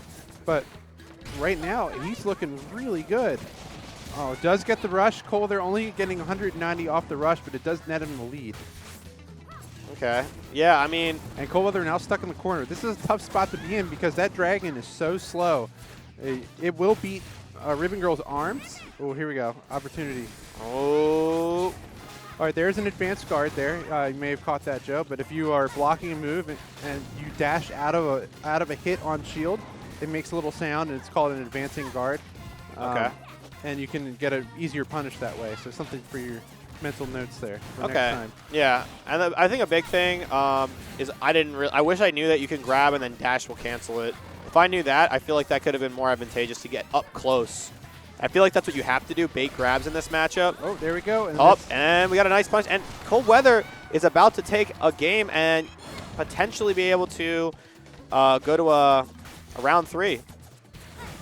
Okay, and there it is. Okay, we're going to round 3, and this is gonna be big because the winner of this is essentially has a counter pick if they lose the next game. Yeah, and there are no stage bans. There's 5 legal stages. They're all the starters and the counter picks. So yeah, you've seen Scrapyard, DNA Lab, and Buster Beach, as well as Sparring Ring now, Joe. So the only one left is Mausoleum. We haven't seen that be selected today. Okay. But Mausoleum's pretty small, similar to Sparring Ring, but it has a trampoline in the center that can be broken open. So interesting. We'll see if it gets selected here. Cold Weather not in a good spot here in the corner. This is tough, and he doesn't. Oh my gosh, that was a huge rush punish for AO. He just missed it. Cold Weather extended a grab. Again, a fault of the dragon that when he's stuck in the corner, he's getting it out, but he can't get it out in time, and he loses his rush. This is really bad for Cold Weather. And another issue I've noticed with the dragon arm is the fact that it takes so long to come out that it leaves you wide open for punish. I mean, it's strong, but like I don't know if it's as good as it can look because I mean, look at it. He's getting punished. Stop using the laser arm against fast opponents. I've noticed the laser arm is just not very useful in this matchup because, like I said, it's too slow. Yeah. Rabavok's like, I wanted someone to win a long time ago, but AO's on the cusp of it right here. He could be getting this game number 1. Yeah, I mean, AO looking strong, and we only have 20 seconds left. If anything, play to your advantage. Play for the win. Okay, I would do this for chip damage because you still do damage when you're doing your rush mode. But at this point, good dodge, good dodge. Okay, stay on the ground as long as possible. And okay, now just move away. He has no reason to approach, and he's excellently evading. He could just sit there and hold guard at this point. Yep. So. Yep. Play for the clock. Play for the win. AO, you don't have to play for the AO play for the takes meter. game number 1 in Grand Finals 2. All right, this is. Well, no. It's. Oh wait, yeah. You're right. So here we go. Cold Weather's chance right here. Yeah, AO is crisp. AO is crisp. They're going to go right back to Buster Beach. Cold Weather likes his chances. We'll see if he uses Dragon again. I just don't think that's going to work out on Buster Beach. No, it has not. He needs to switch it up. The Chakram, or even the electric thing might be a better option. Mega Volt's probably not great against Ribbon Girl. Probably better off with Dragon than Mega Volt. I think he should go with the 2 Chakram. Yeah, I think.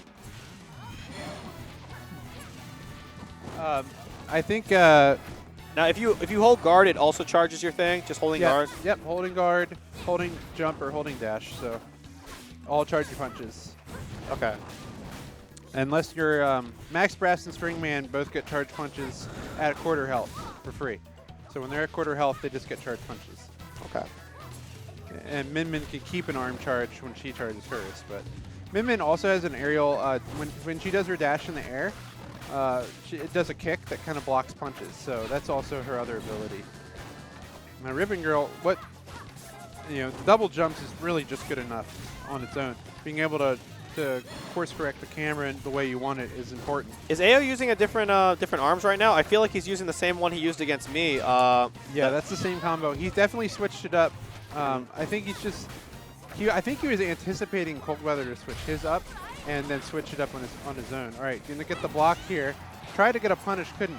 All right, Cold Weather needs to go in. The time is not looking good on his side right now. Well, you can't. You have to still have to be careful when he's got Rush online. You can't do anything drastic.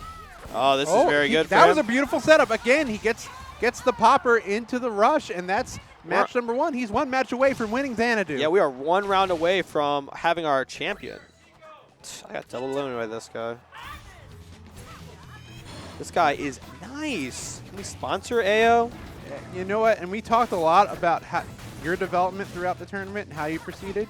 And honestly, I can say the same thing about AO. He's gotten so much better, so much more quickly. Yeah. And I think he may have had a little bit of turning nerves, stage fright, playing Winners Finals on stream against Cold Weather because he got beat pretty solidly. I think, but I'm honestly, not to toot my own horn, I feel like against me, he was able to start getting into the neutral aspect. Like he was figuring things out, understanding, what he should and should not be doing. And we remarked about that. That you guys are basically teaching each other your neutral, and you're known for your neutral play as a Smash player, so it's definitely important.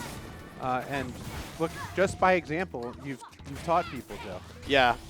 Yeah, and we kind of were figuring each out. And we both shook. It was a good game. It was a good set. I enjoyed myself. It was a great set. Yeah. I enjoyed Me and Cold Weather were popping off. Nice. And you were too. Yeah, I was enjoying myself. AO's at game point. I mean, at this point, Cold Weather's down about, he's got 5/8 of his meter left. AO's got about 7/8. Yeah, a little more than that, but yeah, a little more. It's hard to see from here, his meter. But, ooh, excellent by Cold Weather going in for the grab. I think he notices the time is not on his side. He needs to press forward. Ooh, nice punish. And he's got the lead. Yeah, he's got the lead, and he's got Rush. I think he might want to use it before. He might want to just stay back and then she gets hers because it'll give him the match point if he can just keep her away. All right, he needs to activate boy, Rush, Rush, and stall. Scary. Stall.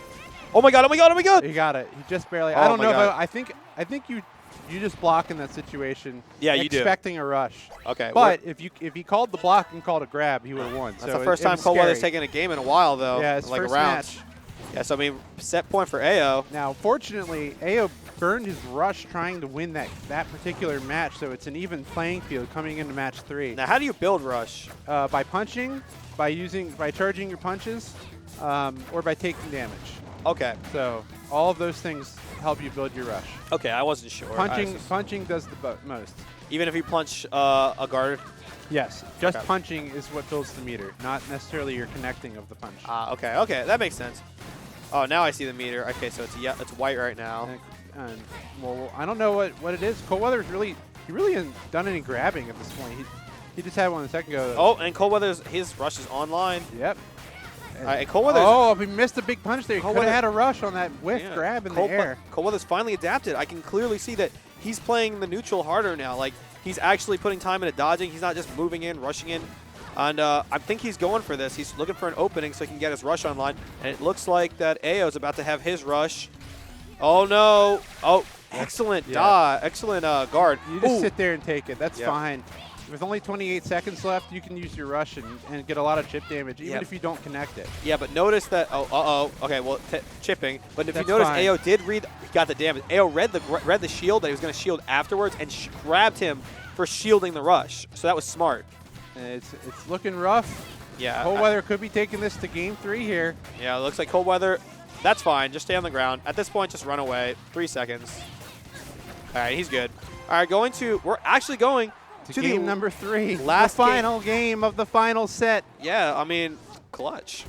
Let's see who can clutch it out. And you know what? Do you think this is a case of Cold Weather? He beat him in winners. You may have underestimated him going into grand finals. I'm gonna say yes, because Cold Weather seemed like hot off his win. And if he bodied him that hard, sometimes you go in not saying not expecting your opponent's gonna be like do what you expect. So I wouldn't be surprised. All right, it's going to be on sparring ring. The final. Yeah, and like I said, ooh, this is where he ended me. This is the only stage I played on at all. So I mean, I know from experience that AO is nice here. He's very good at holding you in the corner. See, There we go. that grab is menacing. Cold Weather's going to have to do something here. Yeah, there's no running now, and that whip is so strong on this stage. It's so hard to avoid. So hard to avoid. Well, if you stay on the ground, it's actually it's really more of an anti-air type move. Yeah, but jumping is really strong in this game. Ooh, laser. All right, he avoids. Nice punch. And the Actually, I whip. believe you'll find that jumping is not as strong as you think. Yeah. Ninjara may have made it seem better than it really is. That's kind of what I figured. That makes sense. The ninja. But Cold Weather he's playing almost like Master Mummy, and I know that won't make sense to you, but Joe, but Master Mummy just sits in shield because he recovers health while he's blocking. Really? Yeah, and he'll just punch, and that's what Cold Weather's doing. He's biding Does his he time. take more damage or something too? No. Is he slow? Yeah, he's very slow. Okay, that's why. And his arms are slow too. All right, Cold Weather has the charge. But his grabs is 205 damage. Jesus. Well, he's Zangief though. Yeah, basically. All right, Rush is online. Let's see. 28 Yeah, seconds. For both characters. Ooh, but the electric arm. AO's got a huge lead. And I think AO he doesn't want to burn that rush if he doesn't have to. He wants to save that for the next game. Ooh, there it There is. it is. Good job. That's going to Excellent. be big because now he doesn't have to burn that rush. He doesn't have Cold Weather to has sweat to. it. Cold Weather has to go in. He has to. So Cold Weather either has to say, I'm going to save this rush and try to win. All right, now That's it. definitely, I would just. This I would, game is over. Yeah, this game he's is going to done. save his rush for match 2. You're not going to even bother. Yeah, that's smart. And that's what you have to do there. So one match away is AO. All right, we are at last round for AO. Once again, he's been in this situation before, so let's see if he can clutch it out. He was in this situation in the last game too. Stock's tied. Oh, the arm is down, but there's no rush. Cold Weather's going to have to get to leave this early rush. He can't save it. That could be a big thing here. Oh, I agree. Like, it's really hard fighting Ribbon Girl on this stage because, like I said, it's a very small stage, and with the whip, I mean, it's you can't. Uh-oh, big player. Oh, He no. is able to get out of the Sparky. Oh, but he dodges everything, so it was a waste. It was a waste. It wasn't a complete waste because he didn't take damage off the stunner. So, but now he's got to deal with AO having his rush online and Ribbon Girl just being jumpy. Yeah, it's annoying. I'm not gonna lie, it's annoying. There it is. Okay, and he's got his power up, and there it is. Oh, and the read. He read the jump. With 285, Cold Weather is on tournament life here. This is match point. AO looking very good, only 40 seconds or less away. I know AO wants this win. I can tell. Like, if you see it in his eyes, he is looking for that opening. He wants it. He's got his punches charged. A nice whip. This is one more hit. Cold-Weather One more grab. is really close to getting a rush online here, though. Oh, Cold Weather needs to dash in soon. He's going to have to, and there it is. And is he going to waste? He wastes it. He doesn't completely waste it, but He it can't. didn't get what he needed out of it for sure. He needs to go in. With only 13 seconds left, it's going to be tough. This is a handshake. This is a handshake. Dodge, and it's game. AO, I would just burn the rush here. It's over. congratulations. There it AO. is. AO is your Xanadu Arms champion of the day. Congratulations to him. Very, very well played. He made great adaptations. Ayo is nice. His ribbon girl is very nice. And we turned Seagull Joe in one day, in a few hours, from never playing this game before and thinking it's dumb to in losers finals of the tournament and saying people are nice at it. Hey, man. So I got to go play Smash. Seagull's got to go play Smash. But we're going to come on with Smash 4. Thank you all for joining us. About 700-800 of you were watching that grand final. So I hope you guys are enjoying ARMS. It's going to be here every week for a while. So Follow me on stay tuned, and we'll see you soon. Follow me on Twitter at Seagull SSB.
Are we live? I'm not sure. It's possible. I'm really uncomfortable right now because this headset in particular has a dead left ear. So Yep. I'm only getting this in the right channel. Yeah, which is tons of fun. It makes me feel like I'm Are we lopsided. live? Oh, okay. All right, hey. Well, how's it going, everybody? This is Yum. And RK over. Yeah. Mike. And RK over here. How's it going? And looks like we're commentating a Falco and Samus match. Yep. Well- I actually really was interested in this one because I've never seen Act 2 and FOE play, but FOE going Falco. Not quite sure why. He's typically known for his Greninja, actually. Well, I mean, at certain ranges against Samus, you can use Reflector to deflect a charge shot. It sort of takes away that option. Yeah, and actually, Falco's Reflector is frame 1, if I recall correctly. Yep, so in a lot of situations, you can do it on reaction. All right. And as we can see there, shutting down that projectile, the super missile with the Reflector, that's got to be on your mind when you pick a character like Falco, who is relatively niche in the metagame. That was actually really clean. So faking as if he was going to jump forward and then catching the jump in with the up tilt. And actually, he's making a huge lead already for himself. That was not a good landing. That wasn't a great landing, but it was very good presence of mind to punish that with a forward smash. Yep. I know that Act 2 basically sometimes Samus's up B doesn't snap to the ledge, so I'm certain that he didn't want to land on stage there. Yeah, I mean, sometimes doing an aggressive recovery can pay off in your favor, especially if your opponent doesn't expect it, or respect it for that matter. But there, it's not panning out for good old Act 2. He is going to drop his first stock to that. And honestly, FOE, rather. Is that the canonical Yes. pronunciation? All right, so FOE is mounting a huge lead here, lapping Act 2 in percent. And that's, you know, just climbing as he continues this pressure. They say Falco prefers the air, and FOE certainly agrees with that. Ooh. Look at all of all of this aerial pressure. You know, all of the throwing out really active hitboxes to cover all of Act 2's options. Good shield there.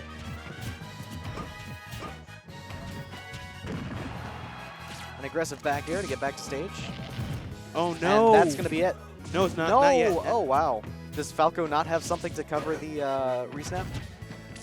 Down smash, I believe, but Yeah. maybe he expected that he was going to go up super high, especially because he might assume that he was going to try and stuff that regrab. Well, I mean, it did happen last time. Right. All right, crosses up, gets only a down tilt to punish. Frame 6, if I recall correctly. Samus's fastest move on the ground. Goes for the up smash. Not really too much to lose here. Ooh, tech trap. And see, I really like that. We didn't see Act 2 throw out Charge Shot too much. He threw out one that was sort of uncharged. But there he saves Charge Shot for where it's at its best in this matchup, which is to cover techs. Yep. All right, but he's still not in a good position. At 132%, Falco has a number of options to use to close this stock. Not even just smash attacks, but also his back air is pretty powerful. Oh, that's... Oh, wow, that was a good Samus's drift from Act 2, yeah. Faked him out a little bit. He got the jukes. All right, good rolling back from that forward smash. I really like that. The descending nair into grab was, you know, a really good sort of vortex. Ooh, all right, still living, but For how forward air much on longer? stage gets punished. At this point, even down tilt might kill. And down tilt being the super low commitment option that it is. Or up air. Well, yeah, up air is gonna do it there. Man, you see Fox kill with up air all the time. Looks like Falco's sort of, you know, learning from his teammate. Indeed. And thus, spaces actually continue to be a bit rough for Act 2, because I know that Fox is not a good matchup for Samus whatsoever. It's actually very bad. I mean, she can't charge. Right. I'm sure that's one of many weaknesses. She can't charge, and when she charges, Yeah. she can't and when shoot. she charges, she can't shoot. Exactly. And then on top of that, doesn't really have the frame data to contest. But right now, FOE is winning here without using any of those Fox-specific tricks. No speed or anything like that. Just putting on the pressure and... Well, it's really good fundamentals that are winning the day for FOE at the moment. It's keeping stage control, not throwing out too many unsafe options, and just keeping the pressure up whenever Samus is in disadvantage. These are the things that are allowing him to maintain and mount these impressive leads that he's been able to get.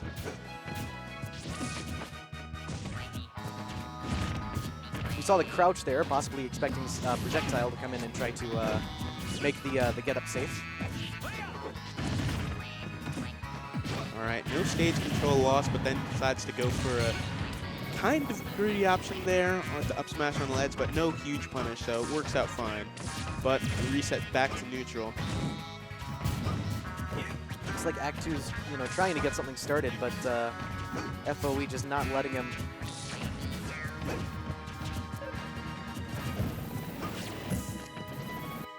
The harass with aerial blaster from Falco is, you know, keeping Samus from just getting those charge shots for free. I mean, not that she can really do anything with them when she gets them. Good bait. Fakes as if he's going in for the grab, goes for the up smash instead. Act 2 falls for it. Doesn't die for it, though. And what we're seeing from FOE is just really safe and patient play. That's the lead isn't too much. Act 2's made some good adjustments here. You know, easing off the aggression, the pressure that got him punished so much in the first game. That was a really good side B, forcing Act 2 in the air with a burst option that he didn't really see coming, especially because they were sort of bouncing around in neutral and he was going for all of those airs. I liked that. So he used the tether to mix up his timing on re-grabbing the ledge. Ooh! And the aggressive down air coming through to take the first stock in Act 2's favor. Who could have seen that coming? Good Of course, back throw on the roll and evening it right back up. FOE having none of it, just saying, hey, that was, anyone can get lucky, but, you know.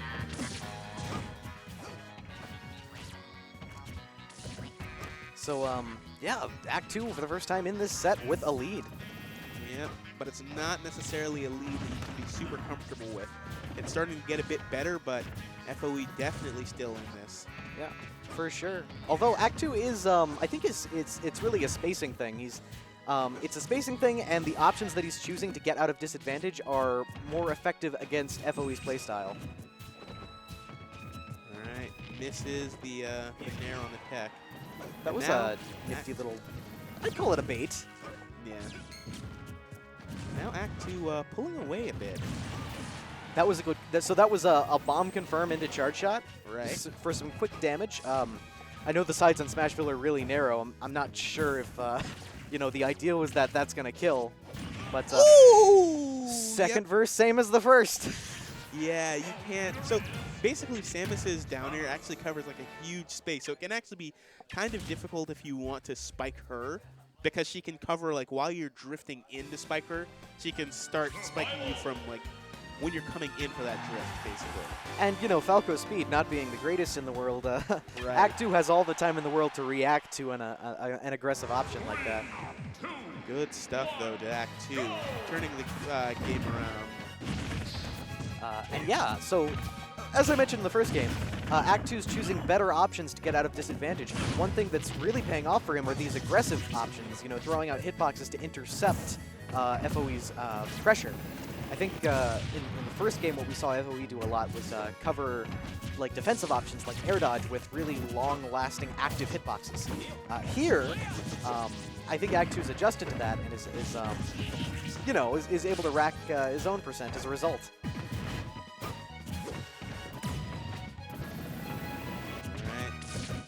Back just sort of poking around in neutral. Yep. Shoots the laser at long range. Well, what we're seeing right now is another adjustment coming in. Like, I don't think Act 2 knows, I don't think FOE knows exactly how to continue. And since Act 2 hasn't had a lot of luck with putting on his own pressure, FOE is sitting back and waiting to figure out what to do next. All right, good stuff. Waiting at exactly the right distance for Samus to try and do something, especially because Falco has the ability to cover a huge vertical space, so jump isn't necessarily a free option. So basically, wherever Act 2 goes, FOE is able to cover it with Falco. All right, landing forward air. Good. Again, sort of spacing backwards. Act 2 going for the falling up air, which is something he likes to do into screw attack. Yeah, certainly. It's a get-up option that he's been electing for a lot. And it had been paying off for him in the past, starting up a number of combos that, you know, got him a percent lead in the previous game. But here I think FOE is getting a little wise to it. All right, good. Keeping stage control, keeping pressure on. Nothing too risky or aggressive coming out. It's a very methodical game that, you know, is maybe more common in so far down on the tier list. Yep. To an extent, these characters tend to have a slower rate of play. Interesting use of the side B to escape there from that grab. Especially because I'm pretty sure Act 2 expected the FOE was expecting that on landing he might shoot the charge shot.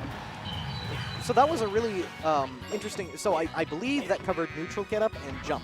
Right. Because of the active frames on up smash. But that forward smash is going to seal out the stock. I mean, honestly, it's a one-stock game. This entire set comes down to this, like how well these players can play this single stock. Yep. And FOE is starting off with an explosive combo right there. 39% right off the bat. Good. Shields that dash attack, expecting it. Gets Gets a quick punish off of it. 62 to 8 now. He's using the secret double rollback tech, sort of mixing up Act 2. Only 8% on FOE. This pressure has not really let up from him for this entire stock, but it looks like Act 2 is mounting a response of his own. Will be giving up that pressure, and it's back to neutral. It's back to neutral for these two. Yeah. And Act 2 needs to make something happen here. Trips on the reflector, but nothing really got from that. Back to neutral again. He's poking again with these Zairs. Wow, the aggressive down air. I'm not sure if that was the most optimal choice, but it was certainly flashy. Every time I hear the Meteor Smash sound effect, I'm like, ooh, yes, because it's just such a satisfying noise. I have to wonder like how they Foleyed it. You know, like what kind of port they had to destroy in order to make that sound. That's interesting there. So FOE was spacing for the forward air off ledge, sort of backed up, went in maybe a little bit too early, ends up getting hit by it. Good stuff! And that down smash, partially because of the narrow sides of Smashville, but also because, you know, Act 2 was at a very high percent, is going to kill off the side. Yeah, and that was super smart. So as you mentioned, he was going for that option off the ledge a good bit. So he came up, tried to get his patented falling up air into screw attack. And he lands with the falling up air. FOE sees it coming and then immediately does a down smash out of shield. Beautiful stuff from him. And great adaptation, too. We saw a lot. This matchup really develop in this set, you know. It started out with some real serious counter-aggression coming in from FOE. Kept calling out a lot of Samus's pressure options. Then we saw, you know, Act 2 slow things down a little bit in the second game, respond to FOE's aggression with his own aggressive options to get out of disadvantage and start combos that really got him the damage that he needed to take stocks. And then in the third game, we saw FOE back off a little bit, try to really figure out what's going on, noticed a few habits that Act 2 had been showing in games 1 and 2, and punished those to take the set. Yep. Brilliant stuff from both players, but especially to FOE coming out with the Falco, which is very interesting. It's a counter pick. It's a character counter pick, I think. Well, he's been playing Falco all day. Yeah? Yeah. Oh, well, maybe it's a journey of great training. Who knows, You but know? why would anyone pick up Falco? Well, it's like this, right? You play a character who's pretty good, but you want to get better. So you pick up a character that's not as good. And so those are like your weighted training bracelets. And so while you're playing this character, your options are more limited. You force yourself to improve your own, you know, play style, hammer out some mistakes in your fundamentals that may not be as present with a character that can cover for those mistakes. And as a result, you round yourself out, you grow from a fundamental perspective. And Fair once enough. you go back to your old character, now suddenly you're a monster. You're tearing things up because you have so many more options that you took for granted before. That's definitely fair enough, and especially because with Greninja, you sort of have all the mobility that a lot of people lack, but, you know. All right, well, I got to hop off just in case I have a match soon, so It's good been casting with you as great always. casting with you. Yeah, and you take care. So it looks like I'm going to be holding down the fort on my lonesome here for a sec. I hope that's okay by you guys. Not that you have a choice in the matter. I guess you could complain in Twitch chat if you want to get rid of me, but that's... Oh, actually, I've got to go. I lied. I'm sorry, guys. Let's... I'll see you later. Okay.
All right.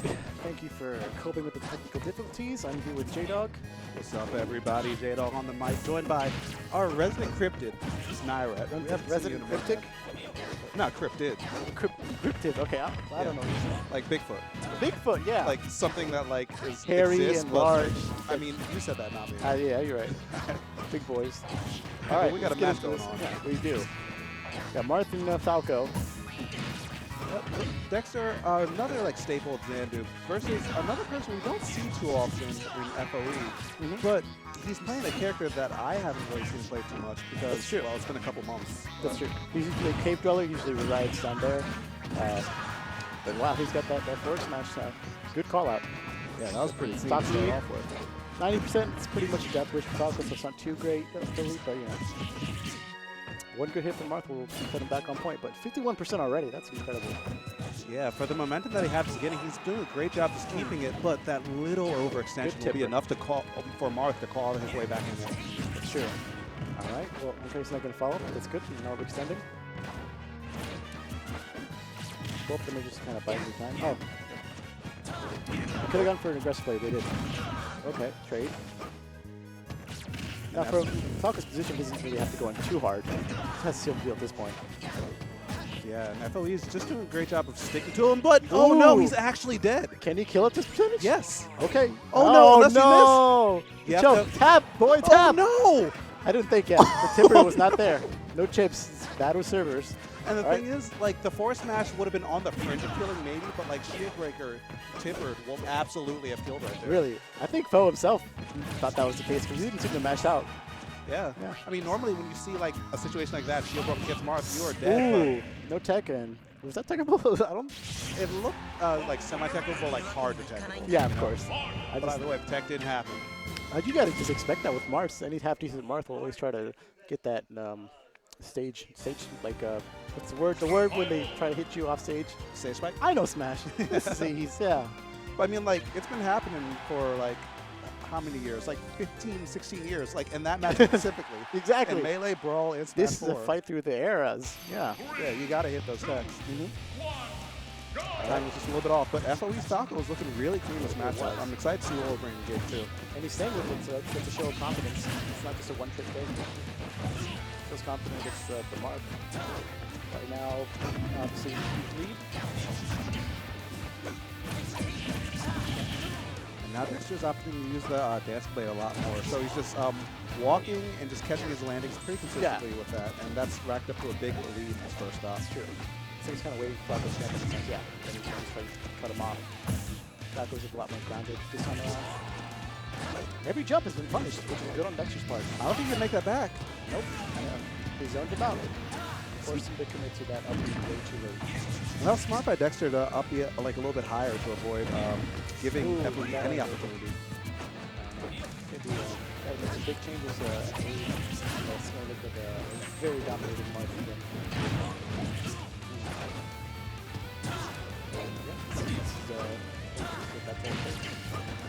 It's a bad trade for his Falco. It's good to get a air and in the time. He's doing a great job of even making like these little trades work for him so far. Dexter has just so much to him, and now look at that. He just dances his face while he's sitting in the shield. The momentum's palpable for Dexter right now. Falco's been playing a really close game, and it's not been working out to his favor. I'm not sure. He hits projectiles in some of the long range movements. He's not really taking advantage of. I mean, that laser's bad. Oh, but that down air was a great attempt. And these are great catches by FOE. Yeah. He's getting 2 frames each time, but Nice. the forward air is going to seal that deal. That's 3 offstage hits in a row. That's a good combo by any standard. Let's see if we can continue that momentum. It's going to be a tough uphill battle. One wrong move, it's easily the end of it. Yeah, especially against Marth. Yeah. Just basically just got to make good reads. Can't overcommit. Butcher's not been catching his fast as well. I'm sure if it's the shakes. Oh. I guess he can capitalize. Yeah, he gets a little jab combo, but the positioning is what matters right now. Yeah. I think that's what that's really like fishing for a good spacing opportunity. They get that good hit in, and then Falco's are kind of just throwing off the rhythm. And now stage control still belongs to FOE. Gets the jab in the forward air, doesn't get the tipper. But these jabs are well spaced, but he's just not finishing his plays. Right. And Dexter expects the comeback to the stage and face. Oh, good mash out. One too many jabs. That's all it took. Yeah, give him no chance to mash that time. As soon as that grab was there, you are gone. Yeah, face off the percentage, you're like, oh, that's the math. that's the one I learned in the lab. All right, so Dexter takes it. For good run. Oh, yeah. And luckily, that was still a winner's bracket, so we'll see more of that Falco later. It's been a while since we've seen... Well, actually, there's still Osiris out here. Osiris is still out here repping Falco. But, like, good Falcos are, like, few and far in between. And, like, even in this region, we only have, like, 2 good Falcos. Him and FOE. Osiris and FOE. I think just too many people consider him like a brawler type, and that's not usually very well with Falco. So, and that's my opinion. If I'm wrong, let me know. Yeah, I mean... Like, that's pretty close to, like, what his weaknesses are. Like, he is a brawler type. He has to get in, like, in a decent range to fight. But also, his run speed is one of the slower run speeds in the game. So, like, you got to work your way in super slowly, and you have to get, like, those combos, which he does have good grab follow-ups, but, you know, you still have to get those grabs. Right. It's true. Yeah. So we got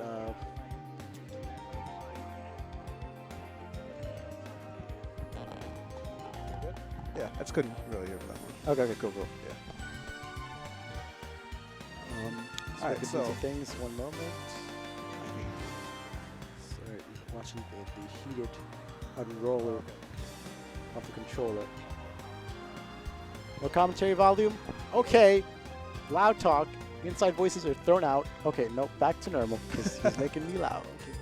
all right. Yep, that sounds a bit better, I think. So, the player on the right, Zorax, we all know him out here. You know, he's been around for a while. Fox, Cloud, but the dude on the left, are you familiar with him? I have not been here in like 2 months easily, so I feel like I'm new again. It's Sorry. not a great feeling. Well, What? welcome back. Thanks, man. Welcome back. Used to be a boy, now I'm a man. Man hanging out with the boys, playing video games tonight, smashing it up. Good old time. The dream. Yep. It's a man amongst boys. All right. I like to see. I like not cold weather. The person. I mean, I like him. He's a good guy. I like the winter fashion going on. Everybody's looks better, but more layers. Yeah, I mean, I was just thinking the other day, like, I was worried because in Maryland, you know how our seasons are. Like, we'll have summer, winter, fall. This one has been really weird. Yeah. It's a roulette wheel every day. Yeah, because I was actually really worried last week that we were just going to skip fall and go straight to winter because it was like 20 degrees. I'm not even exaggerating, chat. Yeah. It was 20 degrees out here. This weather is you wear a sweater in the morning and you hate yourself in the afternoon because you wore a sweater. The real All struggle. right, Cloud Dittos, what you guys have been asking for, let's do this. I'm going to assume it's a button check, but like, honestly, Yes. they're hitting the right button. They know what buttons they need This to looks check. like a Cloud Ditto for real though. Button check, but yeah, it's like They know the necessary an buttons. optimal, like it's like two AIs just playing each other, or two amiibos. Those amiibos actually play mad dirty sometimes. Like, if you have a Bayonetta amiibo, Mhm. you'll get witch time if you think about holding or pressing the button. It's not even fair. I hate that. That's funny. But, what was I saying before? Yeah, we're just still waiting for them to finish pressing buttons. Oh, yeah, Pressing buttons is harder than I thought. I thought I could come back and just do it like I do it in my head, and it's not like that at all.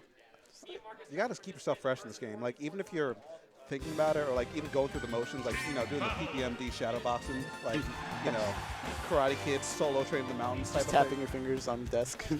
Yeah. Like, then you can, like, kind of stay fresh, but, like, the moment you stop practicing, like, even mentally, that's when the skill, like, kind of starts to fall off a bit. It's rough. You got to stay sharp. Yeah, I've been trying to use fidget cubes. It's not the same at all. It's not the same. Just makes it feel weird. All right, let's go. Cloud Dittos. Straight off side B combo. All the hits. All the hits.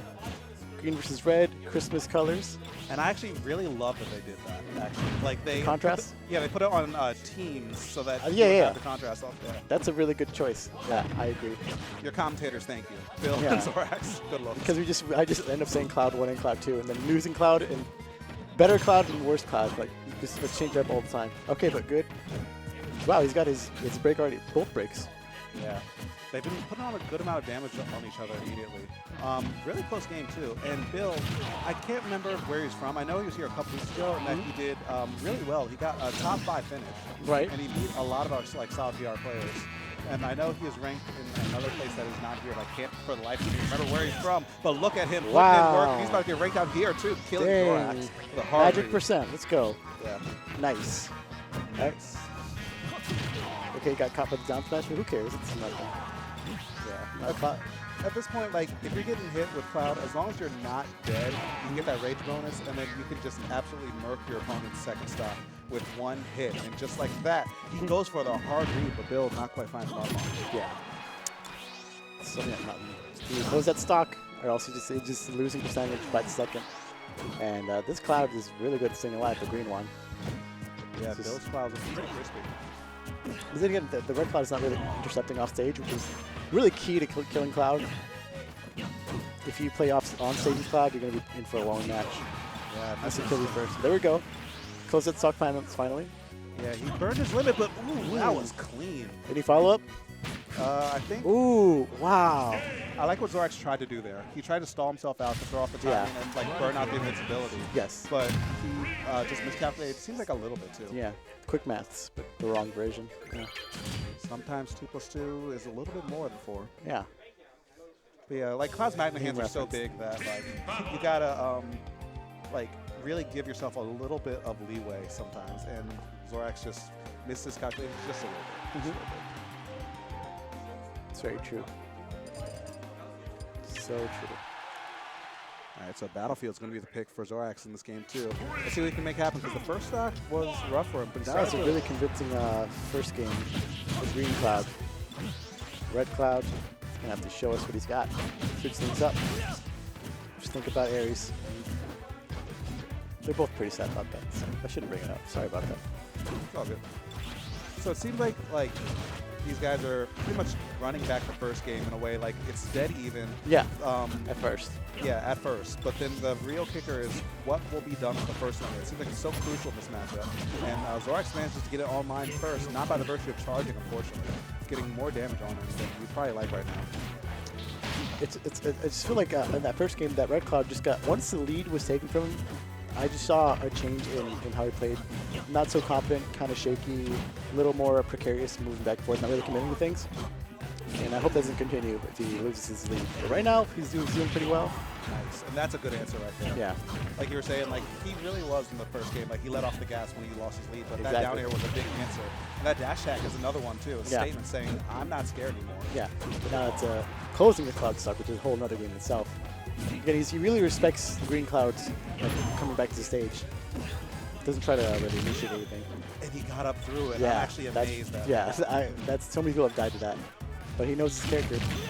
You have to know the Ditto. Like, it's kind of a must. Ooh, waited a little bit too long, and he didn't get scared. He didn't panic. He kept moving, and now he took the stock. Now he's in the lead, and we can see how Green Cloud performs in the uphill battle. And Zorax had to laugh a little bit on that because he knew that Bill had the read. He just didn't execute the timing quite right. That's one of the worst feelings. But now Bill's off stage Cloud to jump against a Cloud with limit. And that first stock, or second stock, is going to fly off the board before I can even finish that sentence. That's so crazy that you couldn't even talk fast enough. It's kind of on you. It's a bad commentator thing to be talking faster. Yeah, man. Gotta hang up the mic.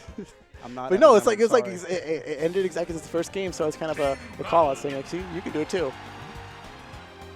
And it looks like he died to jab even. Like, as soon as that jump was gone, Zorax was mashing like the A interrupted button. it, yeah. Thing is, the Red Cloud, he didn't panic, but Green Cloud did. All right, so they didn't respect each other's charge up. I don't know what the Cloud traditions for that. Okay, he kept his jump that time. I was really scared. Wow, yeah. I think Red Cloud thought he lost his jump, but yeah, he was mistaken. Did you know that there's a specific color blind for red-green? So for some people, they don't know what's going on at all. Well, that sucks. You can be specifically red-green color blind. So, yeah. Well, okay, so the tags, like Zorax is the one with like, I think it's like Leviticus 18:23. But Bill is the one with the tag Bill. Made it easy. There you go. Bill is not Zorax. Just keep that in mind. All right. Well, anyways, wow. Dominating lead. Hasn't closed the stock just yet, but so with Cloud Dittos, you really never know. Oh, he's dead. Wow. All of the work that he put in that first stock, 100% unanswered. A Nair wins, but now the up air is back. Answer. We got even game 3. And you know why I took it? Because Green Cloud is not afraid to go off stage. Time and time again, he's shown that. Where Red Cloud just stays on stage. He's afraid of jumping. It's almost like his name is his greatest fear. It's pretty poetic. So limit's still online for Zorax. About to be online for Bill. We're about to see another relatively even game. If your name was your greatest fear, what would your name be? Bees. Mine would be trapped in a coffin. That's a pretty long tag. Yeah, but you know, there's a lot of people with long names, like Africa and Middle East and America. Oh, Wow! And that catches. And will that be enough? That is it. That was it. That was it. A beautiful answer by Zorax. With the magical percent, he knew exactly what needed to happen after losing that first game, and he's going to keep on trucking through that winner's bracket. Wow, that was great. What an adaptation. Switched around completely from the Cloud we saw in game 1. Yeah, and that was quick, too. Like, Zorax, or the first game was... Wait, B's, really? Yeah. Do you skip the letter after A when you see the alphabet? You just go right to C? It's a long-seated fear, okay? Okay. It's like bees, specifically bees and wasps. Okay. I don't know why I'm telling Oh, you. wasps are jerks. Wasps are evil. Wasps are evil. The scientists said if wasps were gone, they would not affect the chain of nature at all. So yeah. They're just here to sting people and ruin people's day. Hashtag not all bees. Not all bees. Not all bees. Maybe for you. Maybe you hate all bees. Okay, I don't hate bees. Just my initial response is to run. Okay. Yeah. Well, yeah. When I hear buzzing near my ear, I'm running. I can't control it at this point. It's a very complicated thing. I made friends with a bee once when I was 8. With a B? With a B. He just hung around me. We had a good time for like a day, and then he flew off. It's because you're such a I wonder sweet what he's guy. doing right now, actually. Probably making honey. Probably. Actually, how long ago was that? You said when you were 8? When I was 8. Realistically, he's probably dead. Nah, he's sorry forever. Just like honey. Honey does not expire. Did you know that? Yeah, I did know that. So, yeah. Bees make honey. It's math. Yeah. They live on through their work. Through their Yeah, honey. exactly, So yeah. bees are immortal. That's true, though. People who retire die quicker than people who don't retire because they feel like they have something to live for. So don't retire, millennials. Now they'll get the chance to because Social Security is gone. You think you're tuned into a Smash stream? I don't even know where to go with that. It's so sad, but true. Millennial humor. All right, so cold weather and pink fresh. We know our demographic. All right. We got Bayonetta versus Marth. Basically, Marth is going to be interrupting. That's his game, right? He's going to try to cut him off. Where's his spacing? What would Marth try to do against a good Bayonetta? Pretty much what cold weather's doing now is just stay patient, hold that center stage, and don't do this. Okay. Don't do this. All right. Wow. This is not what he wants But to that's, do. that's Bayonetta's thing. It's like your one wrong move, you're dead. So, but yeah, Marth is all about stopping it. Oh! Wow. What a good He actually option. might die. No, why do people keep going for the F smash? What should have gone for? Shield break. Okay, a second one? Yeah. Okay, all right. I was not aware of that. Oh, no. Well, he's too tall. He's too far up. Oh, so actually, we're okay. if he didn't miss the footstool, it's possible that he would have gotten another uppy and maybe gotten a follow-up after that. Right. But Pink Fresh is still on him, though. Building off that momentum. Pretty strong down there throughout the fourth. That's Wow. saved him, but... Oh, my gosh. That's insane. So many recoveries. But yeah, every time Marth doesn't not necessarily jump like he did from the platform to the stage, he got punished for it. Nice. All right, can we see it? Oh, Nice good. nair. Is he dead? Good nair, yeah. Wow. That was a tipper, too. That was a tipper nair. Yeah. Beautiful space, and cold weather going to put himself on the board. But again, you can't get too conceited when you play Bayonetta. You know, it's so easy to get that lose that lead. And it's about cold weather just staying consistent. Well, still 11%. Extra. We take it. Yeah, we'll take those. Yeah, we're just gonna do another one of those sneaky moves that people shouldn't expect. Oh, you can't just jump towards Bayonetta. No one lives to tell that tale. Yeah, every Bayonetta's dream. At this point, it's like their condition just mash up the moment they see someone. Yeah, in the air, it's like a robot. drop Yeah. that button on them. Oh no. Okay, we're good. Good DI. Again, it's a little too close for comfort. Now Cold Weather's having a really hard time getting back to the ground, and as soon as he does, each time the waiting arms of Pink Fresh are there to throw him straight back in the air. Because the first stock, he surprised Sweet Fresh a lot. But there's so many surprises you can do. So many, just flukes you can hit him with. Yeah, like surprise will only get you so far at a certain point. Pink Fresh, one of the strongest neutrals in NBA in general. So Of course, definitely. yeah, being able to out-neutral him consistently is mentally exhausting.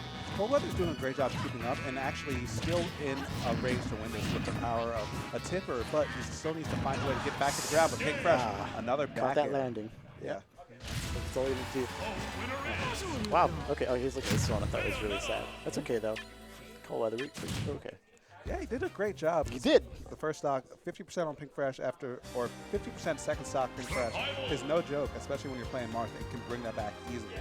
Okay. And now he has his counter victor's advantage too. So if he keeps on playing with the same skill and poise that he's been doing so far, he could feasibly take game and maybe even take a set after. But he needs to get to there first. This looks like he's okay. He's gonna go FD. I don't know about that choice, but like I said, it's easy things for Marth FD, but you're not really throwing much in the obstacle for Bayonetta as well. Of course, you're not giving you a lot of platforms to play off as well. So yeah, I feel like this is one of the ones where like Bayonetta and Marth both do well here, but in the neutral, Cold Weather will do better if he gets like a single advantage first, because he can walk and pick spaces and juggle a little bit better. Okay. Barring the threat of Witch, that's always a of course, that's always there. And the bat away thing, bat time. Wow, just spamming that down, so just waiting for something to happen. Wow, It you got it troll. too. Yeah, it looks so troll, but it was actually a really good condition. Yeah. So like as soon as the get up happened, jab. Exactly. And if he jumps, he's ready. Marth is fighting the opposite of Bayonetta. This guy, he's an hour behind. Wow. Yeah, he had to do that. He burned his jump there. What a good call out. That was so clever. Yeah. The surprises. One move changed it all. Still, okay, that could be it right there. Boom, just as easily taking back. And up tilt to back air was a great conversion. I didn't really know that. Well, I knew it was a thing, but like I didn't know it was a thing at that percent. It seemed like he was way too high for it. Yeah, I'm surprised by that. I got committed to that DI, I gotta say. Well, there's not too many ways you can DI that. Like, the up I think maybe he was like jumping towards it. I don't know what this game is about. Okay, oh. Again, he looked the wrong way. That would have been a good F tilt. Just, you know, turned the wrong way. Could have turned something more. Absolutely. And that's usually like what's happening in general now. Like Coldweather's getting little hits, but he's not getting the, you know, supersized combo. He's not getting like his fries and his drink. He's getting just a sandwich. He's like, oh, no, I'm good. Yeah, you're trying to watch some more, dude. Yeah. Watch what you You can't have soda. It's so hard not to get soda because it's everywhere. Yeah, it really is. Oh, I feel like it makes things better. Like he's respecting his landings too much. Respecting Pink Fresh's landings way too much. Which I mean, I get why it's freaking Bayonetta. Yeah, because of that move right there. Yeah, exactly. That was still so smart. If we got one more trick up his sleeve, we can clinch it out. Just one more surprise. He went for that back air, and that punched him really badly. Cole's recoveries have been really great this set so far, too. He's not really getting intercepted as much, but that could be... Up air? No? Okay, I'm surprised he didn't go up air. She thought he was going to DI out. Bad call on Pink Fresh's part. No shield break? Oh, that's it. Just that heavy back air. Cole was doing a great job bringing it back. The momentum was starting to shift in his favor and looked like he was starting to play a little bit more calm. But the moment that like he kind of gave Pink Fresh a single avenue back in the set. He made it easy for Pink Fresh to basically just intercept him. He always gravitated. He landed near Pink Fresh. He didn't really play the long game or didn't poke the bear kind of thing. We kind of just drag him along. He made it very easy for Pink Fresh to just kind of go at him, I feel. I mean, more or less, yeah. Like, I feel like Cole was actually doing a good job of like mixing it up in terms of landings, but it was actually just because Pink Fresh was playing that well. Like, it wasn't really like Cole doing anything bad. I feel like it was just Pink Fresh doing everything better. I just think every time I got hit by that Bayonetta back here was Pink Fresh was Coldweather was trying to get something out before that because he was trying to get something out early and it just didn't work. Or like 4 times. It didn't work. Yeah. Yeah. I mean, you can only play safe for so long. Like, that's true. It's Bayonetta, she's like 8 feet tall. Her legs are like 6 of those feet. Yeah. If she wants to kick you. She's going to kick you. Yeah, she can just kick you from home, dude. She's like all the way over here. Like lounging in her chair. Slippers on, foot in the face. All right. The quick 1%. Yeah. These guys actually play every week. CD oh, yeah. They just know each other. It's just like, cheers. Millennials won't get that joke. That's for the older folks. I actually never watched it. Anyway, I bet I heard about it. I heard it's a show. Yeah, it seemed like, you know, reruns like always switch to Cartoon Network or something. Nick at Night or something. Yeah, Nick at Night. Alright, but... the shield play. So a little bit of like backstory between these two, like Corrin, or Dexter normally goes Corrin. Yeah, he was going Corrin earlier as well. But in the last maybe 3 or 4 months, he's been swearing by Marth in this matchup, saying that Marth is just so much less stressful in this matchup. You can actually play the game sometimes. Corrin just gets juggled to oblivion. And the results have been showing it. He's been putting some wins on the board against ZB and other strong foxes. But by the record, it's still ZB because he's pretty much like running the Maryland side of it. Right, I'm sure. But, I mean, counter to that, ZD stays Fox, so he must be comfortable playing Dexter's Marth. Like I said, it's a back and forth currently, so he feels like he'll swing this way, his way this time. Ooh, is that it? Wow. Such a hard angle to hit. Even when you miss the edge guard, you might not miss the edge guard, because it still might die. Yeah. Sometimes the zoning is enough. I swear, if Fox players like had a heart monitor on them, when they try and recover at that, their heartbeat would increase so much. It's like the Mr. Krabs reaction, yeah. Like the room starts spinning, you start sweating, because it's just such a hard angle to hit. Like it doesn't feel like, or it feels like you're hitting it, and then Fox just place carrying us into the bottom of the stage. Right. So right now, yeah, Marth still has the percent reach. So it looks like he just really knows how to get it, play keep away while still taking out the damage. I feel like ZD's afraid of going. He keeps stopping himself. Also, like, I guess he's trying to bait him out. Have his little bubble.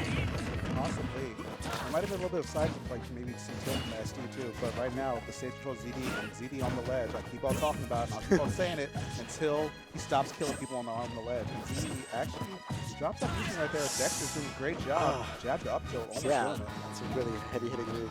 Pay a lot for that one. Fox, he's a light character, so this is pretty much a death now. Let's see, kind of follow up the closure. Wow, that could have been an easy back air. Yeah, these guys are just barely whiffing. The space between both of them is so refined. Yeah, it's ball. Right now, it's good. Oh, wow. Just didn't give him a chance to do anything. Don't let him breathe. That's clever. Yeah, that was such an unfortunate situation because that nair was actually untechable. So he didn't even have a chance to tech that landing and put himself in a better position. So, like, it was either you roll forward, maybe bank on ZD trying to rush forward and, like, kill you earlier, or, you know, not. Go backwards and then give ZD time to do something else. Yeah. Yeah. It was just an awful situation set up by the untechable. Yeah, the platform did not help. So let's see any changes. Same stage, pretty quick. So Dexter must not feel too bad about it. Yeah, these two guys, like, they always play Smashville, and they always just, I don't know, whenever one loses to the other, it's never like, oh, it was the stage's fault. It was just, I was playing bad. Yeah. Because these two know each other so well that, you know, the stage is barely a factor at this point. Yeah, when you have such a, when you know your opponent so well, that the tournament brackets are just as notchable for both friendlies. There's such a small margin there. So you can't really knock it off anything but just doing the wrong thing at the wrong time. Exactly. ZD though, great pressure jab, trying to run him down with that back air too, but Dexter managing to really get through that entire gauntlet to make the way back stage. But now the same situation on the other side. Right. There's no escaping. The Fox is right there. Nice. Ooh. Just yeah, we're just being a shadow pretty much. And with optimal punches too, he recognized that Dexter threw out that downer so quick that he knew that he had time to throw up that up smash and have it kill. Yeah, it looks like Jizuki's is really hitting its stride. Yeah, Dexter looks like he's surviving, not really thriving at this point. With Marth, all it takes is one hit for that. That's true. And there we go. This could be the start. Down throw to back. Not quite enough, but we'll see what he follows up with. One good combo is not going to be all it takes, and Dexter, I'm sure, is well aware of that. And I'm liking the follow-ups off these jabs too. He's doing a great job of just picking his zones patiently, even though he's behind. Something that takes a lot of mental fortitude to do. Right. Right now, he's not playing too impatiently. He's figuring out, even though he has a lead, he has every reason to be aggressive. Missing that back air. Gonna land tipper forward there. He's still alive though. But here comes the interception that Dexter was looking for. He traded a little bit of percentage in that. That's great. Yeah. Might respect it? Okay. Likely close to up throw kill range. Yeah, Dexter knew that. He was definitely looking for it right there. Yeah. He must feel pretty good right about now. Even if he loses stock, he's just one good combo away. That's why he's just kind of teasing him. Like he knows Dexter really wants to take that stock, and he's just not letting him. He lets him get the small hits, but nothing major as of yet. Yeah, it looks like Dexter might be. Oh, that was so close. That would have been it. Good DI though. It was actually untackable again, but that was the up throw that Dexter was looking for. Might be too late, but then I've seen him make some big comebacks in the last couple of weeks, and this is still in the realm of possibility. Now that Xavier's on his heels, he's just not letting him any breathing room, which some marks can use that to their advantage. So Dexter can be definitely surprising. So just shielding a little more. Falling with a grab. Okay. Rosamund tries to get it like more safe positioning, but there we go. The F smash. 2 frame. Always online. Yeah. As soon as you neutral get up, the F smash is there. It's active for so long that it doesn't look like it should hit you, but you'll still get. It just lingers for so long, yeah. Like you said, yeah. I think I'm not sure if Dexter just kind of didn't think about that one. But he had anything kind of planned for that because he just got up. I mean, that was the first time that ZD did that the entire set. That's true. Granted, these two play a lot, but like, there's only so much you can keep in your mind at any given time, and Fox on the ledge is overwhelming. I'm sure that was purposeful conditioning as well. Like I'm sure he saved that to make him think, oh, I don't do that. Yeah. And then like, oh, it's psych, I do that. Tricked you. Yeah, it's one of those like win the set reads. Yeah. Like I'm only throwing this out if I'm going to win the game. Yeah, definitely. So this is, we just saw this guy, Zorax, yeah, the guy with the Bible verse. Yeah, it's a good book. It's called The Good Book because that's how good of a book it is. Dang. There's no other book called The Good Book. I'm trying to think. That sounds about right. What? But this is, the other side of winner's semis. Winner of this goes on to winner's finals to play against ZD. And we'll either get another Xanadu Classic in Pink Fresh and ZD, or we might get a little bit of remix on that with Zorax. Yeah, Depending on Zorax how is, that goes. is a very strong Cloud. I've only seen the one match. He's But a Fox too. Fox as well. Okay. Yeah, Cloud's actually a secondary. He's a Fox main, but his Cloud has been getting a lot I was better. gonna say, this I Cloud think course. you would want to go Cloud against the Bayonetta. Fox is just so light. Yeah. Like, people often cite it as one of Fox's worst matchups, like Fox Bayonetta. Right. And ZD makes it work like every other week, but personally, my honest opinion is that that matchup is one of the dumbest matchups Like to watch, like to play. to play. Okay. It's depressing. It's depressing. You will actually be winning when you get up beat, and then if they have Oh, the yeah. timing on the forward air, you'll just get gently carried to the blast zone. You could be That's right 99% of the time, and you lose because of that 1%. Gotcha. Yeah. Yeah, and then like sometimes if she has rage, because Fox is so light, like the hit lag will act weird, and he'll just like shotgun out the top. Wow, that's really crazy. Yeah, I mean that happens with most characters. I feel like Right. it happens with Fox more, but then again I play Fox, so bias. But you know, You don't Fox sound on screen. impersonal about this at all. Yeah, it Yeah, sounds I'm not salty. yeah. No, For a no while, dog in but- this fight. Yeah. All right, so here we go. Bayonetta and Cloud, two characters that if you had told me 4 years in this game they would, or 4 years ago that they would be in this game, I actually would have called you. If you told GameFAQs that, they'd be like, "Yeah, I know. Put Cloud in my top 10 list with Mega Man." Yeah, haha, very funny troll. This is a wild game. It's a crazy Time to be game. alive. You got Noctis and Tekken. You got Turtles and Injustice. That You was got actually Cloud, pretty crazy. Bayonetta, Yeah. Smash. 2017. I think Def Jam Vendetta had the craziest characters. Like Seth Rollins was in a rap game. What is he doing there? That was an entirely different beast. You couldn't even pull that game off now. Or that one NBA game that had the celebrity team with Justin Bieber and that random fat guy from The Office. Yeah. What? Yeah, there was at The Office show, that random fat guy called Kevin, the show, I forget his actor's name. He's a celebrity character in the NBA 2K15, I think. He was hilarious to me. All right. Anyways, Bayonetta took that stock quicker than I could finish my anecdote. Speaking of NBA 2K, I thought we were about to see a dunk. I thought we were about to see a dunk. Well, Like, the speaking of setup was NBA there. 2K, I mean, he's still dead. comes out tomorrow, I don't know. He's still Wow. dead, but, like, that wasn't a dunk. Wow, that was not a dunk. That was a layup. Yeah. Bam. But it's to be said that the first stock Zorax was keeping up with it until he actually got knocked off stage once. Yes. Yeah, I was watching. He got knocked off stage once, and then he actually died. He got side comboed, yeah. Yeah. And then in the second one, he got side comboed, and he didn't finish it, but he didn't need to because it's Cloud. He doesn't have that much recovery. It's a tough battle. I mean, all he said is his other answer is Fox, but he said that's not a great matchup either. Oh no, you don't want to go Fox. That's Big Fresh. Every week he's played against ZD for the last like year and a half, and like Fox versus Bayonetta. Zorax is using that thinking chair right now. Just want to be inside his head.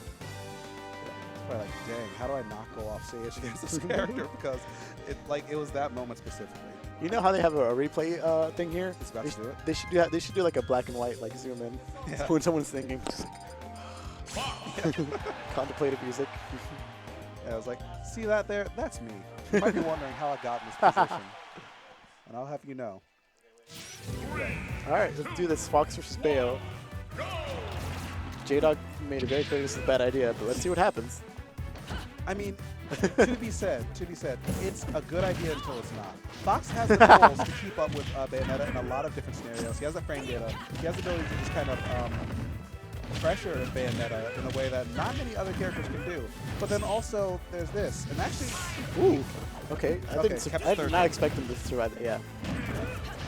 I mean, it feels less like a calculated decision, more like a, well, Cloud didn't work, so let me try this. I mean, it was more that, like, he buffered it right so that he would be able to do his third jump. Yeah, definitely. Yeah, when people ask me how many jumps Bayonetta has, the answer is enough. Always. Enough. That's a good answer. Ooh, and that was Pink Fish didn't really punish that. Gave him an opening to get some damage off. Then again, Fox is over 100%, but he's gonna have to catch him before he gets anything. It looks like he just caught him. All right. Really? All right. Zorax is doing a great job of recovering so far. He hasn't really been able to do stuff. And there we go. This is one of Is that scary it? situations because Wow. nice tech, And everyone's living today. That's crazy. Oh, no. Oh, no. Oh, but there's no so many punish. reasons he should have died. And he didn't. This man is living. Oh, psych. Living far enough. I mean, living to 169. 169. You can't get mad at that at all. Yeah. After a certain point, you know, Yeah. Alright, so Pink Fresh with a little taste of rage on him. Might be able to get a little bit more off that due to that. But Zorax trying to hit him with a little bit of remix. I think he missed the pivot F kill. I mean, he has no problem getting these small hits off, but like again, like the hardest part of Bayonetta is finishing it off. And I don't think Zorak has really any trick up his sleeve at this point. Like, what was that about? Okay, Loki. He might have been trying to do that like wild Oh, tech no. with the boomerang. I think we might just see the end about this. Oh, I certainly thought there was going to be a dodge stuff. No, up there? Okay. He could have up aired. He tried to bet the farm doing something fancy. Yeah, it sounds like it looks like he's giving up. Nah, I don't think he's giving up. It's just like he's outthinking himself. Like sometimes the punishes were there, but Yeah, like an Alchem's Razor. Just go for the simplest thing. exactly. Yeah. Smashers know what that is. They go to college, right? Wow! There we go. Like you said, that forward smash stays a lot longer than you think. Keep it simple. Sometimes you don't need to make 5 reads, but sometimes you can just confirm that back air off the Yeah, up I tilt. mean, Zorax had a lot of slack, but even with all that slack percentage-wise, it wasn't enough. He didn't do much with it. Yeah, Pink Fresh was able to keep that last few crucial conversions simple, and that'll be him taking the set. All right, I'm heading out.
Who you gunning for to get into the boot camp? All right, so, oh yeah, they can hear us now. So, Yeah. I'm gonna use this time to just throw out a pitch for the Smash 4 Bootcamp. If you haven't heard, then check out VGBC's Twitter because the nominations are happening right now, and it's gonna be a 4-day event happening next month. It's next month, right? Yeah. Yeah, happening next month. $10,000 pop bonus. I think there's like 8,000 for singles, 2,000 for dubs, and you already got your top 10 personalities there. If I remember right, this is just off the dome. You got Zero, Nairo, Salem, Tweak, Mars, The Buzz. I'm petering out. Help me. I got 4 more. Larry. Okay, yeah, can't forget. Did I already say Salem? Yes. Wait, did I already say Salem? You already said Salem, I'm pretty Okay. sure. Dang, I'm like You're 3 more. blanking? Because I'm definitely blanking on these last few. Yeah, I'm just the last 3, dang. But I do know today there's a brutal and bloody battle on the internet for 2 of the spots to get it in. And of course, New England is going to get in. Light made it in. And I'm excited for that because Light's a strong player. And I'm excited to see what he'll do there. And then Mr. R, a friend of mine, he's a cool guy. And I'm excited that he made it out there too because I was gunning for him and I feel like he really deserves to be there. I mean, a lot of people deserve to be there, but We all know why we brought this up. MDVA, we all know who we want to see. That's Wadi. he's dead, bro. Is he really? Yeah, he's out. Damn. Yeah. Oh. I am not caught up. I mean, it happens so quick out here. It But does. yeah, Wadi unfortunately didn't make it in. And another person who fell is Allied. Pour one out. Press F to pay respects to chat. Yeah, definitely gonna have to pour a 40 ounce to that. Yeah. 40 Yeah. ounce of water because I'm 20 years old, not 21. But we still got more voting after this. So like I said, Smash 4 Bootcamp, check out VGBC's Twitter, and then you'll see a ton of links to that. Yo, I gotta figure out if Samsora's still in there because He's out too. dang, all my man. Struggle out here. You got any black excellence left on there? mean, there's always Larry. He's already. Yeah, but he's already, you know, yeah. I don't know. Definitely already there. What's our bracket looking like? I see FOE about to sit down and Submedian's about to play. Okay.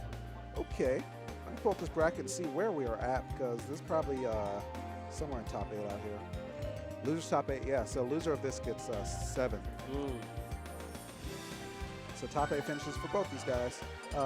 Submedian, taking out Logic and Tantalus on his way up here.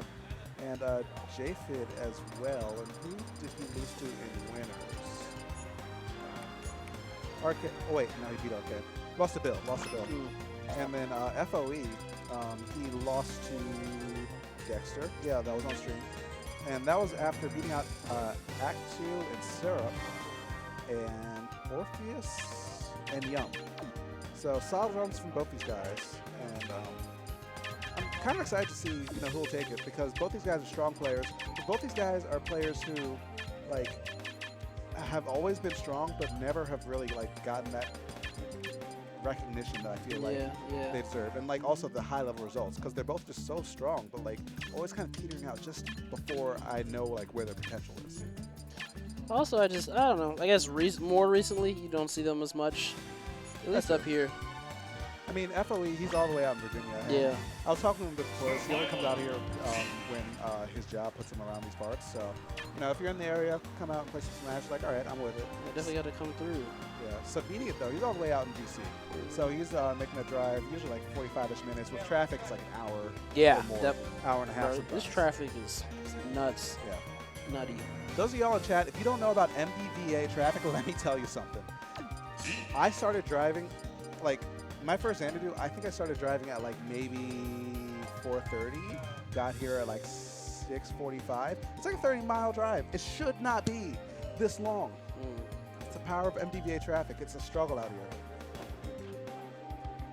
So yeah, a lot of Virginia players haven't really been coming through as much. I totally don't blame them. VA homies, they're all cool guys. I love seeing them, but it's a struggle. Yeah, It's a struggle. Yeah, I definitely drove 2 hours here from school, so I can definitely understand why they would not want to come here. It's a struggle, for sure, a drive. But hopefully we're about to see some nice Peach gameplay. Super technical character. I feel like definitely one of the more tech-heavy characters in this game. Just super fun to watch, in my opinion. I love seeing some Peach. Yeah. The weird thing is, I would agree with you that she's tech-heavy, but Submedian, he's a good friend of mine. I've talked to him a lot about the character. He doesn't think that. Really? Yeah. He's Peach isn't that tech heavy. He'll swear by it. It's it's not that hard. Anyone can do it. It's nah, bro, you're actually out here pushing mad buttons. Yeah. Yeah. Yeah. Definitely the character I like to. Definitely the character I wish I could play. Take some time. Yeah, definitely. But in the friendly, my Peach. But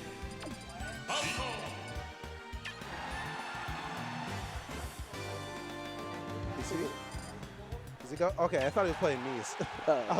I was about to say. All right. These are game 2 characters, in my opinion. But FOE's Falco, we saw him a little bit earlier against Dexter, and he was doing very well, and he was making these games really close. It was a 2-0, but the bracket doesn't tell the full story. So let's see what will happen between these two players, Submedian and SLE. Yeah, so far, Submedian's making a strong showing for himself. Barely whiffing that grab. That's going to be a big punish. Only getting up air, though. And one of the things about this matchup is that the early percents will lend itself kind of heavily to Peach's favor because normally Falcon gets big conversions off his grabs, but Peach is just so floaty in life that he can only get so much. Yeah, and see, even look now, at that. he was too high for follow-up. He only got one grab follow-up, and now can't even get any.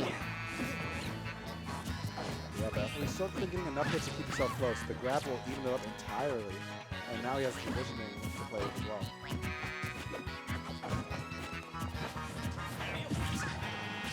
Submedian just overextending a little bit. Can make that forward there. Dodging the gauntlet of his. On stage, we're going to see an edge guard. He's dead. He saves him! Nice tech, and you are alive again. Definitely got tech plays. We have another offstage situation. Nice. Juggling a bit, reflecting turn up and still catching it. Nice. I like the read by FOE. It was actually just unfortunate trade for him, only in the first hit of that up smash. See an empty hop to grab right there.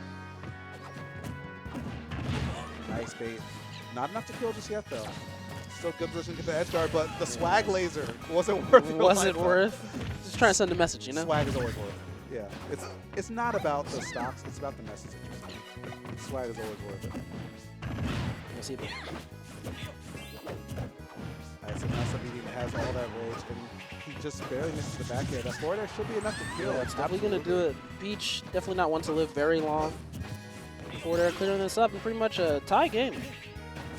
Yeah, both these characters are fairly light, so the big hits could be, you know, some earlier stocks than we're used to seeing.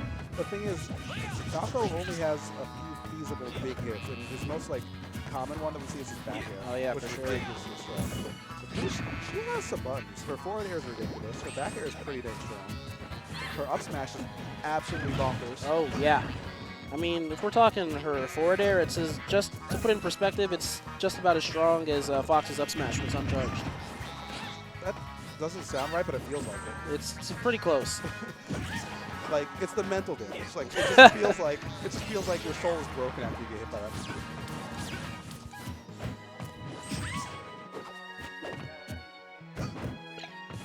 So Sabine with the turnip, getting a throw into dash attack, another up air, using that turnip efficiently too, pressuring the shield and getting multiple uses out of it. Don't you forget up. And he And does. he did. Yeah, luckily he only got the first or the second hit. If the first hit connected, it might have been enough to maybe seal the stock. And FOE, he's going out here. Chasing for this kill. Makes it back to stage. FOE sticking to him though, hitting him with the side B, and just barely out of range for the back air, and FOE knows his win condition. The back airs are coming online, and he almost gets the forward air too. He hesitated just a little bit, so that didn't come out. It's a good read, good coverage from Submedian. Ooh, and too low once again. But the swag reflector. Yes. The swag reflector though. Swag is what it's about. Yeah. You die for the swag, live by the live by the swag, die by the swag. I And mean, unfortunately, 2 stocks will be lost to swag Yeah. right there. But the idea was always sound for both of them, but like Falco's specials have so much recovery that he just didn't have the time to make it back. yeah. I mean, you can't put how many stocks to take on your resume. The swag? On your resume. Oh, definitely gonna look at that. I'm not gonna say you're gonna get the job. Oh, but well, but it definitely looked nice. yeah. All right, so FOE's kind of pick is going to be FD, and now, like, I feel like Smash will work because the side blast zones are like, you know, close, especially when you're playing on the platforms. But on Final Destination, it's just straight and simple, and whoever gets the better doubles and the better positioning will win 9 times out of 10. Yeah, for sure. And I feel like Peach in this matchup just doesn't have a hard time landing. And where I feel that she can cover the ground pretty well, and she's got turnips to, you know, just shark on the ground. Ooh, That's speaking of it. turnips. I feel like he didn't want to risk on like a more valuable throw because if the reflector came out, that would have been like, I don't know the exact like reflect rules. Oh no, that's bomb. He throws it away. But yeah, point is like reflect would have made that hurt a lot more. Same with the bomb. Submedians play consistency. You know, sometimes you just gotta play it safe. Whoa, whoa. I'm not sure if that DI was suspect or if that was just that strong. But Peach hit. Peach hit. Peach definitely strong. That crown, it's a lot of damage. I actually didn't know she was hitting people with the crown until like last year. I've Yeah. been playing Smash for years. Yeah, Like, it's real since smooth. Melee. Real smooth. It's like a subtle flex, you know what I'm saying? Yeah. Nice jab into force smash. And it looks like Sabine might have been trying to buck a shield, got an air dodge. And that's going to be his first stock gone. He's answering back, swinging twice with the crown. Alright, that was a swing and miss, but the message there. If it ain't broke, don't fix it. The forward air's been getting so much mileage on the stock. So I'm taking from 44 all the way to around 77. Another little conversion, 96%. Now Sabine is starting to look for this kill. The forward air is going to be stale though. That's the one bad thing about getting those forward airs early on. Yeah.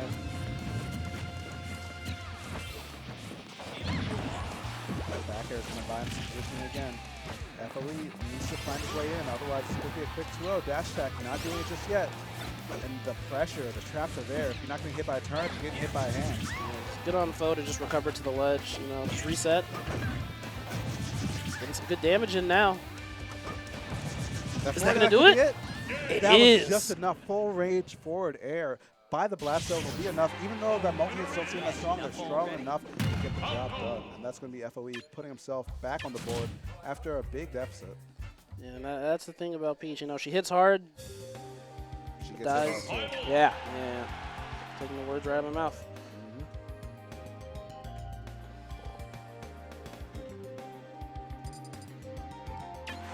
We're taking it to Town and City. Sorry, I saw a funny tweet. But Priorities, yeah. priorities.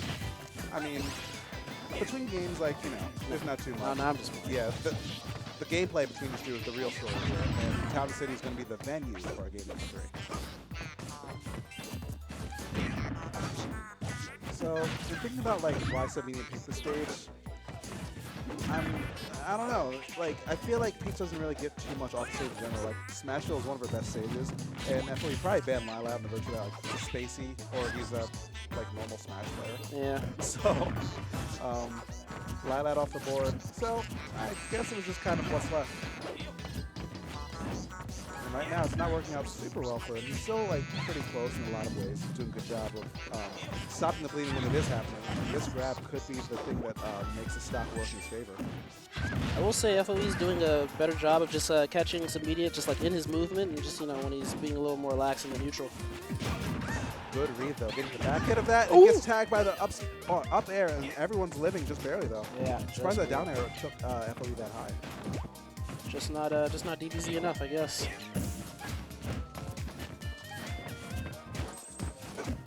Nice pivot grab on that, getting a little bit more because the back throw, less positioning. Not going to find the stocks yet, but the back air's trade, unfortunately, FOE gets the better end of that trade. So he still has a bit of a hill climb. It's a little early on the nooch. Nice sticking to him. Sabinian's high in the air.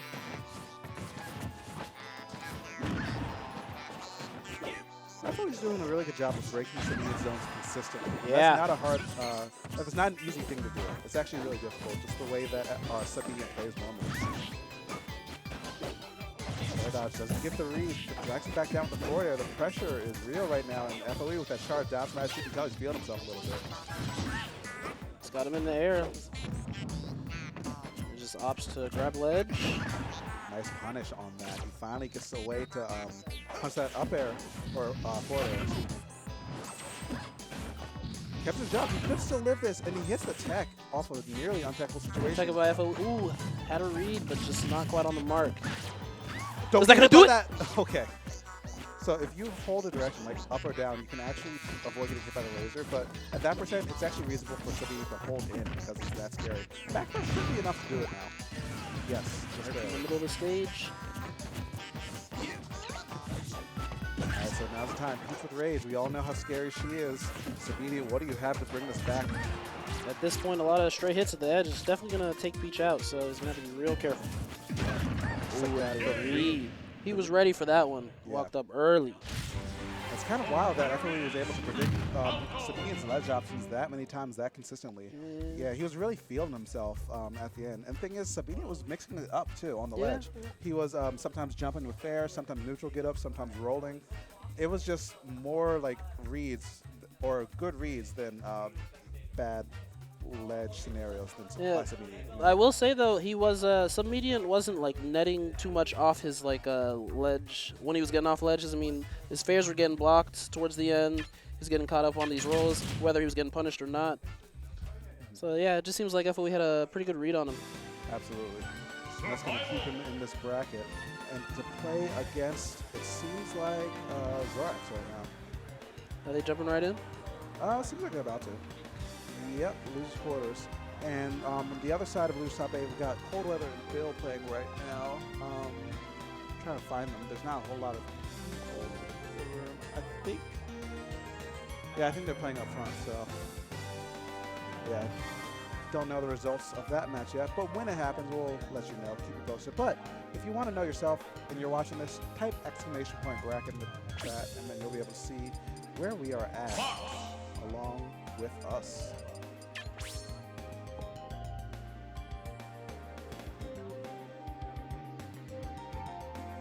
So, FOE and Zorax. To my knowledge, I don't know if they've played. To my knowledge, I don't know either. And I go, I guess we're getting the Cloud instead of the Fox. Just seeing some spacey action. Yeah. I mean, like, these two players, one from MD, one from VA, they both stay relatively local to that area. So, I actually don't feel like they've played before, but I feel like both these guys are around comparable skill level, and I feel like it's going to be a good set.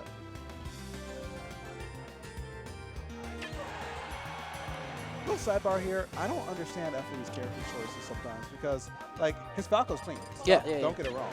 But, like, also, like, he went from Greninja to Toon Link to Greninja, Toon Link, Code Link, and now he's playing Falco. I'm just like, how does that happen? All right, so slow start between these two players, both starting with their lasers, actually. 5% even, and going straight to 5 SMEs. Sometimes you just got to feel it out. No tech. We got lots.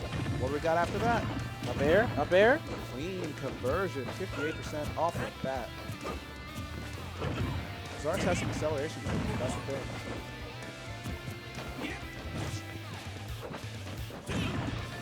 Now this is pretty much the Zorax show so far. FOE hasn't been able to get a significant hit in that hard read. Hard hits. This is an AP textbook, my friend. You gotta keep up, study up. 26%, you're not passing this class just yet. Let's see what else you can do. And that was actually almost a fair footstool scenario. Yeah, it was a good thing we didn't see an air dodge from Bug. Oh, no, it could have been true. I don't think Zorax recognized it on time. What are we going to see? Let's make it back. FOE answering back aggressively. He just barely misses that grab punish. That would have been a big plus for him right now. But he's still finding a way to stop these combos like in few and far between, but it's just not enough just yet. This pressure from Zorax is just stifling Zorax, in my upset. Yeah, I would say Zorax is doing a pretty good job of just like outboxing the FOE up close. Back here? Forward air. Yeah, and that's going to be enough to bring him back down. The thing is, once they start actually moving with the Firefox, if you have a forward air there, 9 times out of 10, it'll trade. And then that's a trade that's, like, horrible for your spacing. Yeah. How to take care of your spacing, you got to keep that scenario from happening. And unfortunately, FOE, he was in checkmate right there. 3, 2, 1, go! And they're running it straight back into FOE.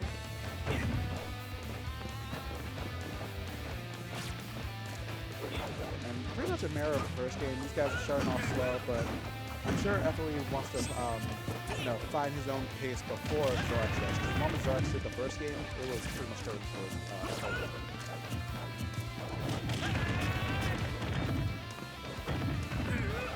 Nice response with the up air, stuffing out those buttons. But it's still, Zorax really dictating the tempo of the match. The jabs with, like in frame 2, have just been a big plus for him. He's really just staying out of Falco's danger zone and punishing a lot of the whiffs that FOE is going for, a lot of losers going for. Yeah, it's not just punching, he's punching him hard. And that's the thing. But so far, FOE has done a better job of keeping the neutral in this game like the last. And that was a big punish. Like I was saying before, Zorax is punching hard, FOE needs to punish harder, and that's exactly what he needed to send us through. Goes back to center. I'm loving Zorax's airs. He's just running up and airing out shield, calling out jumps consistently. Because when Fox runs up to you, you're going to want to respond either with a roll or a jump. But Zorax, he's just one step ahead, so he's just like that. He had the read on the roll on the ledge, but he just wasn't able to get forward. Raw? Bold. Yeah, I don't think that was a read. I think that was raw. That one was raw. Definitely a nice up smash. Yeah, and sometimes you just got to go raw on some of those up smashes, Like, Fox's feet are invincible, and you just got to throw it out there just to send the message saying you got to respect this button. I know Barkley missing the ledge. Gets the flare or the fair footstool, and that's going to be curtains. Just as quick as that first stock fell, the second stock will fall through. But FOE did a great job of keeping up with Rex in a lot more situations that time, but definitely. it just wasn't enough. Definitely not. All right, so we have some ads coming up for y'all, but after that, we got more bracket action coming up, so make sure you stay tuned. Wait, I was assuming ads. Okay.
All right, everyone. So we got Dexter and Bill coming up for you. We're good to go. We're getting into game one. 3, 2, 1, go!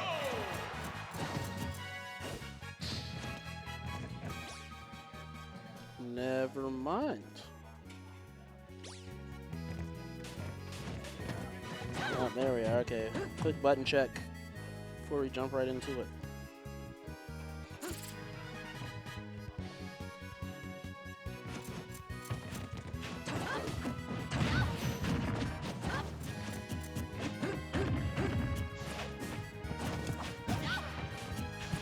All right, I'm back. Sorry for a little delay, but it looks like Bill and Dexter will be up first. Wait, let me double check the bracket. Because it looks like it.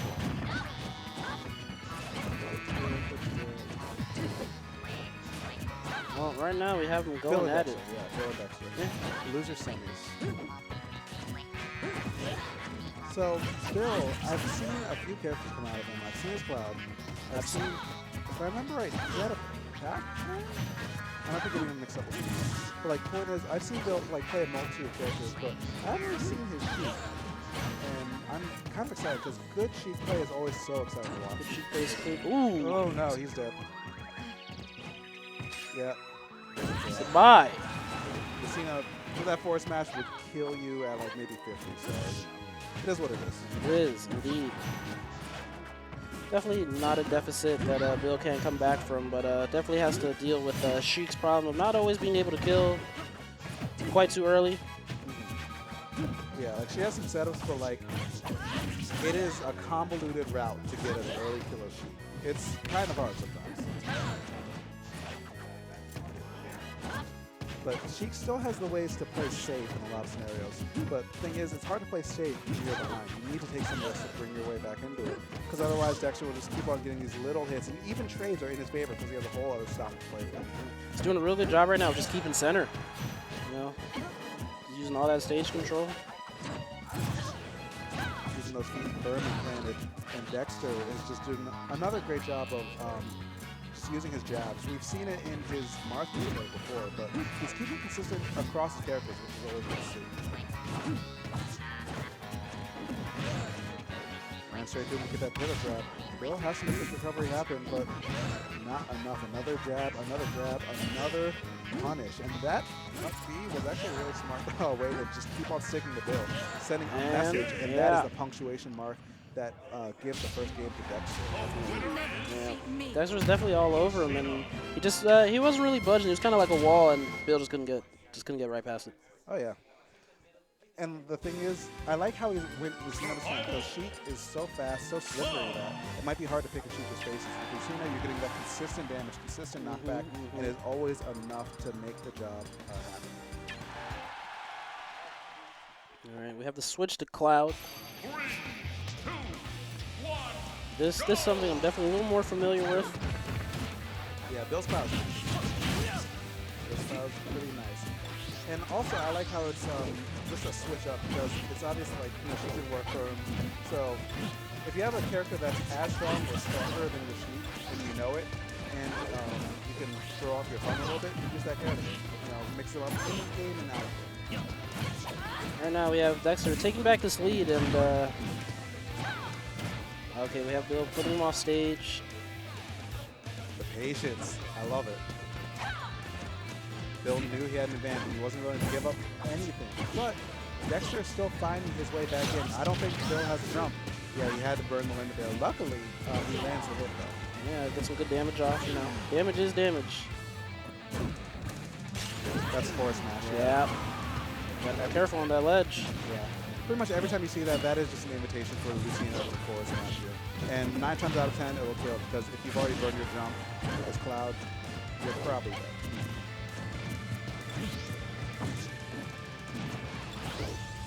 Now we have somewhat of a similar situation as the first game. You know, Dexter with a lead here, just ready to hang back, sit pretty. The difference is, this time, when Dexter isn't actively approaching, this will happen because you're giving Bill more time to get the limit. Yes, this is true. And now we have even stocks. Like with Sheik, worst case scenario, she has 6 needles. With Cloud, worst case scenario, you die at 60. It's a scary situation.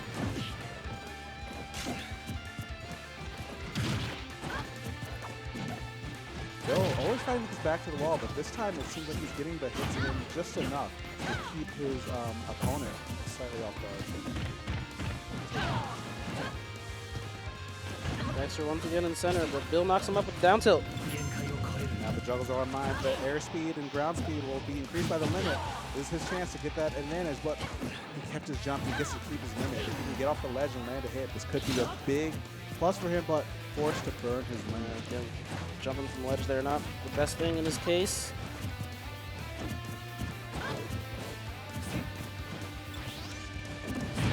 Nice run up and grab. Ooh, that's not the option you want to go for right there. Yeah, it was set up a little bit preemptively because the spacing on Dexter's aerial looked like it was just enough to push him back in a way that Bill, if he wasn't paying close enough attention, it looked like, oh, hey, I can grab this. That's not safe. You know. It was safe. You could not grab it. And that's the thing. You definitely don't have to fully commit with your drift in the air. You know, you can swing on someone's shield and just kind of pull back a little bit. And it's definitely something characters with disjoints are good at doing. Oh yeah, but that was Lucina shifting her hurtbox through the animation. So clever, like micro spacing by Dexter to keep himself, you know, fresh in the bracket. He didn't really look like he was in much danger there, but like, you know, if you have tools in your bag that you have ready to use them all. Keep yourself, you know, fresh to keep on moving through the bracket against other opponents. You know. So this will be winners finals. VGBC Monica Fresh. I don't know how that happened versus ED. I don't run brackets around here. Just playing them. I wonder if Pink just has a dartboard at home, of just like all the tags he brainstormed. He's just like, before he leaves home, he's like, all right, who am I going as today? Corink Fresh, Trader Fresh, Monica Fresh. Maybe he's got a Monica in his life. That's important to him. You never know. No. I'm just- I know. He does. let's go with the dartboard idea. Yeah.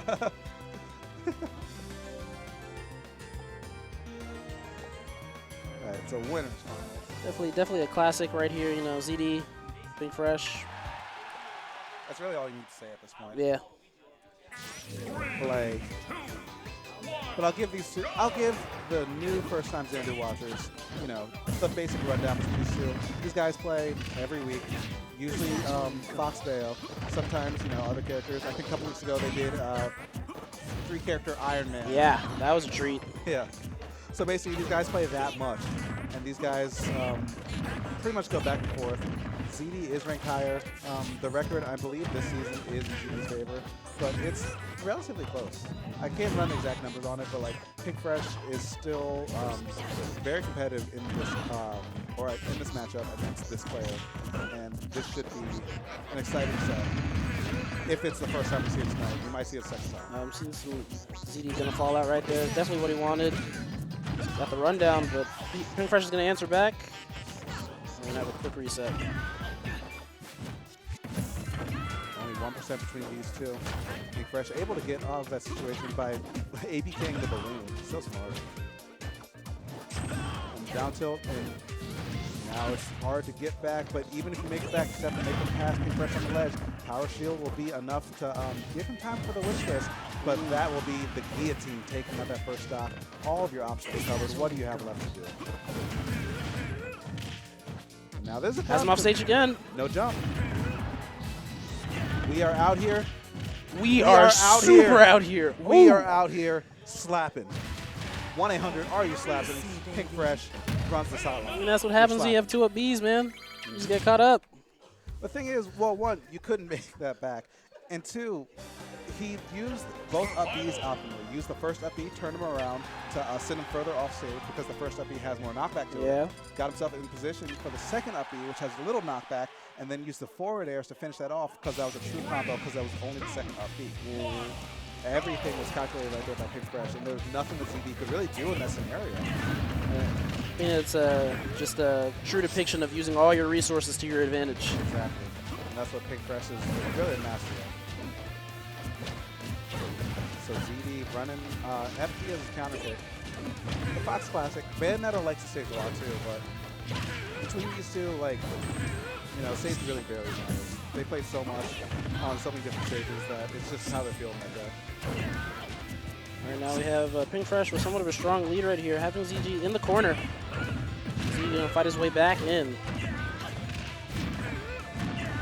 Nice. He used the second jump there, so he couldn't get too much more, but the combo that he got was good enough to get in position.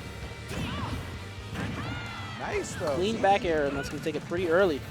Yeah, and one of the things that ZD is better at than most other boxes is that he will juggle you horizontally.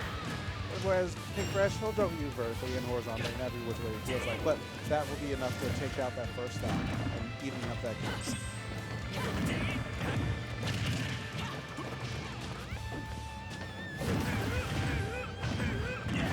ZD in the air again. Pink Fresh gonna get some big damage off his conversion. Pink Fresh throwing out a witch style. Punching with a couple up tilts, not getting too much more off that. He's starting to find his way back into it. Nice there, a little near. The defensive maneuvering has been really good, but it's just been whenever Pink gets a hit, he's been able to make count for way more than he did. Ooh, just like that, the down air almost killing him. Just gotta be careful. All right, here we go though. Up airs are all mine. Nice space by Pink Fresh to avoid that back air though. Now ZD has to make it back again. He does a great job mixing it up and gets an auto cancel down air, almost sneaks it back with the back air. But the side B up air is going to be enough for Pink Fresh to take the second game on the board, best of 5 set. Gotta note, at the top of the screen, when ZD's getting up beat, he's falling out real quick. He's doing a definitely good job SDI in those. Yeah, doing a good job, but like, even then, his SDI is still being tracked by Pink Fresh. Yeah. It seems like it's one of those, you know, damned if you do, damned if you don't. Yeah, sometimes it's just not enough. We're running it right back to FD. A little bit of something going with the lasers. Gotta get that quick early percent, you know what I'm saying? Every percent counts. Just like that. You see how Pink held the guns in the middle of his jab? Every percent counts. Optimal. Yeah, ZD racking up the percent right here, though. Has Pink Fresh off stage.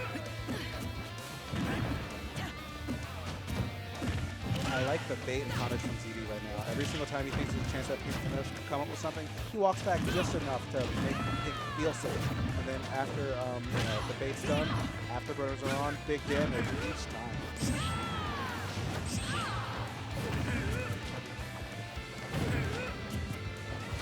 Pink Fresh though, still answering back.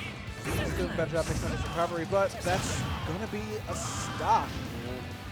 Just Fox. barely enough too. I like how he I feel like if he charged it for a fraction of a second less, that probably wouldn't kill. Yeah, Fox is definitely just light enough to where he had to charge that right up.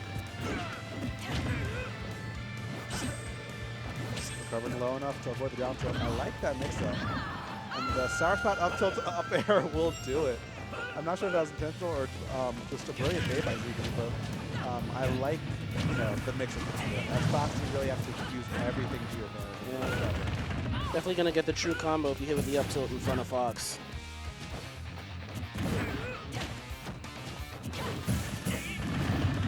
Power shields are definitely the name of the game right now. Yeah, Pink Fresh just hanging out.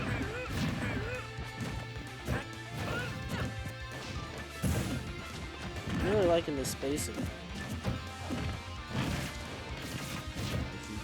Grab. And now he's playing so patient on shield. Even then, he knew that the shield wouldn't break there, so he was willing to hold it all the way through. And look how much he's gotten off that one scenario. That's within saving Pink Fresh's life. But even then, he's got a still tight game here. Yeah. That back air just barely missing, and that might be enough to give Pink this game. The Dion, the down tilt was excellent. And back within saving Pink again, Once three again. times in a row.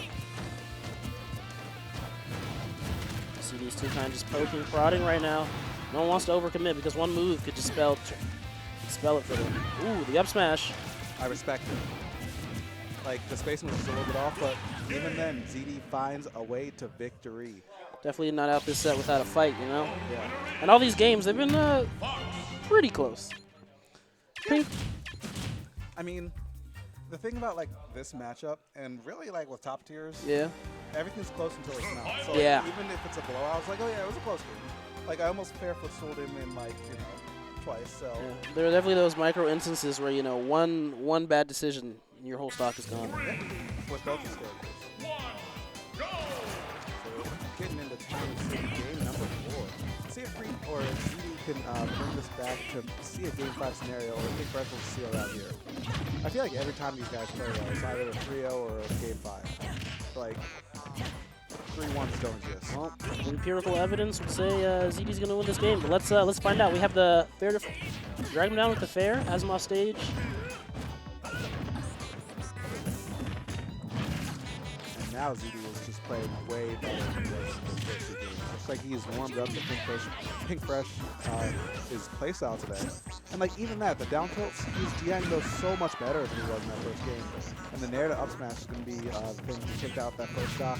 53%, not even a whole lot of rage on ZD just yet. But we're getting there. Pink Fresh is getting those hits back. Fast Within going to get Pink Fresh out of this situation. He's got a combo going. Get up attack is actually going to punish that position that Pink Fresh did, surprisingly.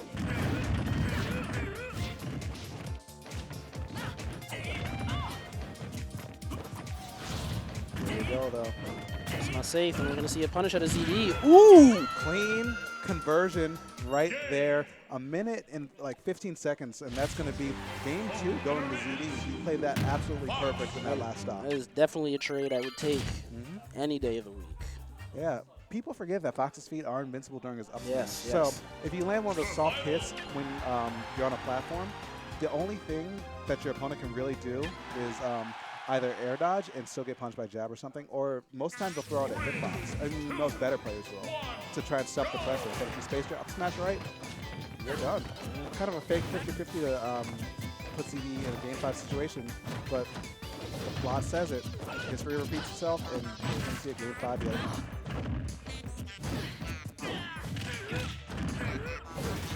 We have Pink Fresh fighting his way back onto stage, pushing ZD to the corner.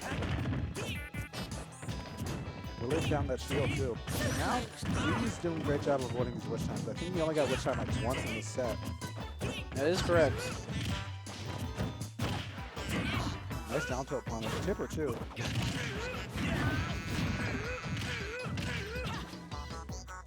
We out here. What do we got? Still sticking to him though. Pink Fresh tried to go for a ledge drop, but ZD buffering everything the way they need to avoid that situation. And oh no, Convoy's curse. He might not die though. No, only definitely 84%. not. He only got the first hit of up tilt, so he had to let that up smash rip a little bit earlier than he would have liked. But was that not quite? But that will. Yeah, another checkmate scenario. You're in lag from side B for a fair amount of time, so that back air was no risk. Neither was that up smash. That up smash, yeah, that was no risk also. Pink Fresh, he tried to land another witch time. I feel like the read was like relatively on point, but it just wasn't quite enough. Or wasn't quite executed to the point where Pink Fresh needed it.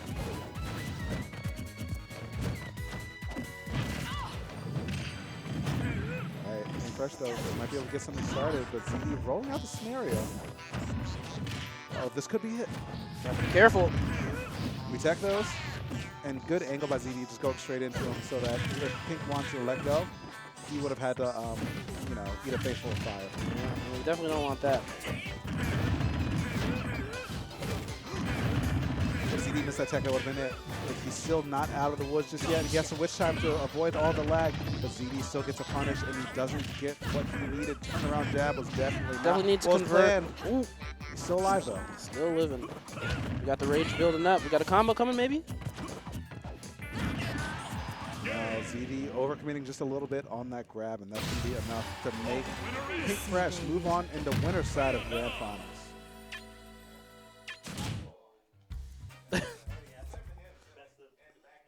That was definitely some good smash right there.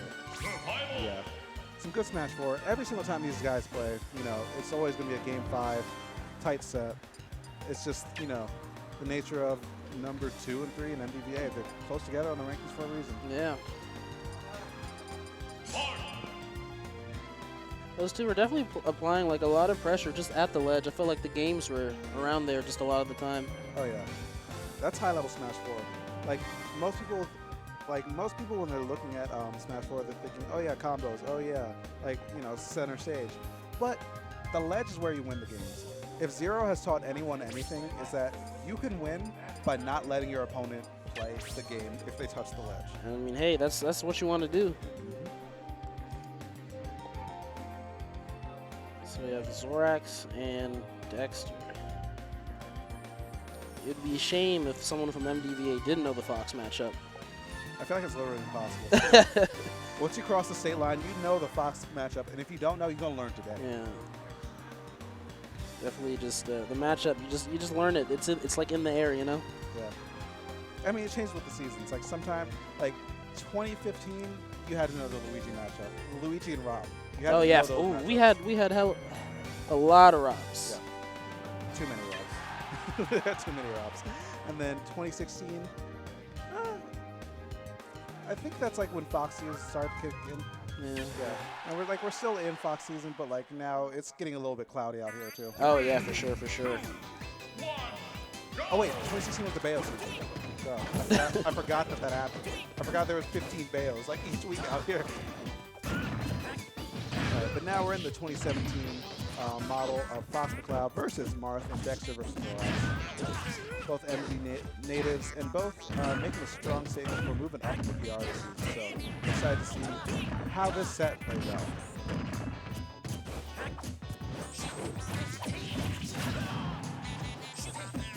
FTI was sus, actually.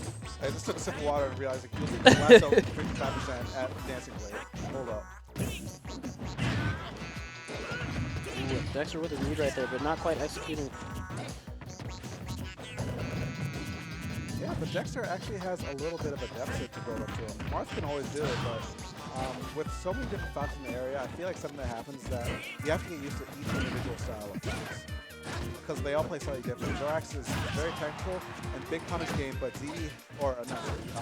Dexter has to answer back big with a punch game of his own, and that up smash was optimal. Definitely optimal. Has him in the corner. He's going to opt to just take ledge. Good, real smart, real safe. Yeah, burn out that invincibility from coming back from there. And now we have Dexter here with center, just applying pressure. No tech, but even then, still not quite killing. No raise to assist with that. 120% on Mars. Surprised they brought Tom City, actually. Good DI by Dexter. But that will do it. Well, it doesn't work the first time. Try again. Yeah. Confirm, keep working. Now Zorax is definitely in a position to bring us back with one conversion. We saw him earlier today go for a few jab locks with big damage. Oh, we got when the platform was in the way, another thing that had to stop his drift a little bit, unfortunately. We're going to see an edge guard here. Poking at him, attacking on a bit of percent. And now this is endgame territory for Dexter. One more good punish could steal out this game for his favor.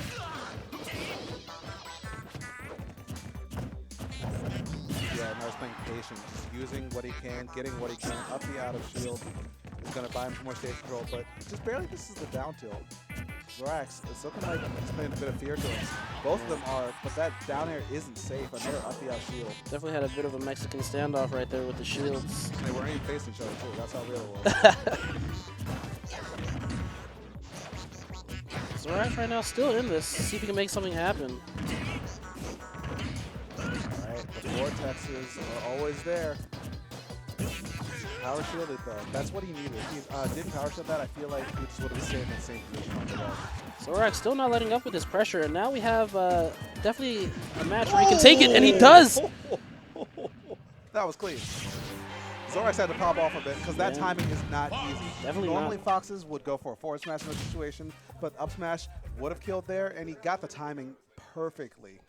That was executed like with a razor's edge. Towards the end of that game, yeah, Zorax definitely had Dexter just in his clutches that entire time. Not letting up any pressure, just putting it on him and picking his spots rather nicely.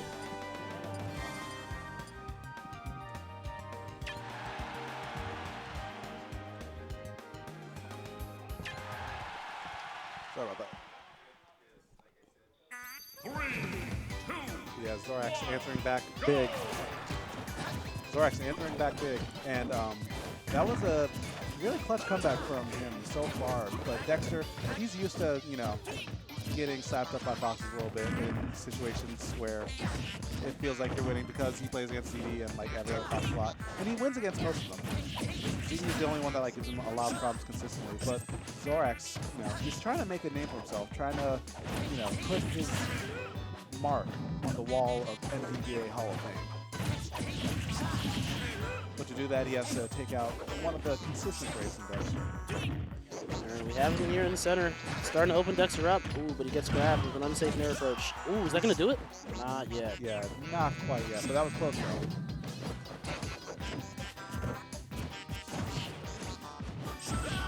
Nice.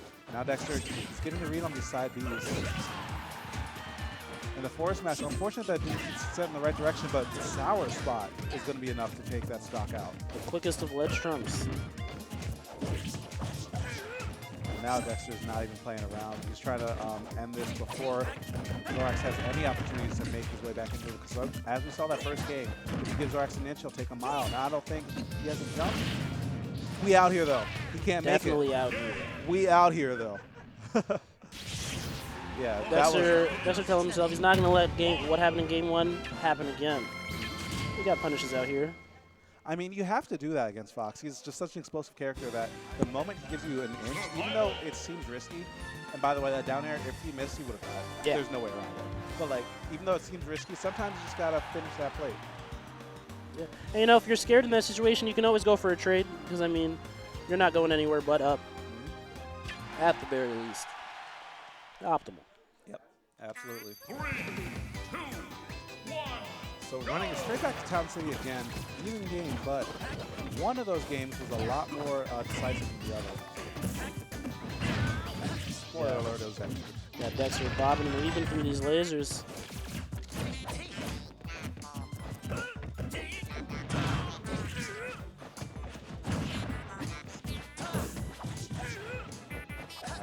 This is the position where the magic happened in the last game. Either center stage where Dexter has the juggles on Zorax, or on the ledge where Dexter is slowly whittling down Zorax. Definitely a lot of chip damage coming at the ledge. We have them here in center. Zorax gonna push Fox closer towards the edge.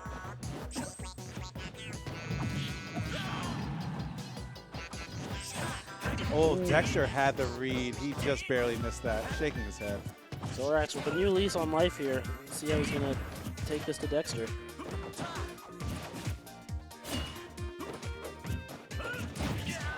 Coming up with an aggressive forward air, just enough to give him some more space. Another read. He's gonna clean up that stock with the up smash. Good on Dexter right here.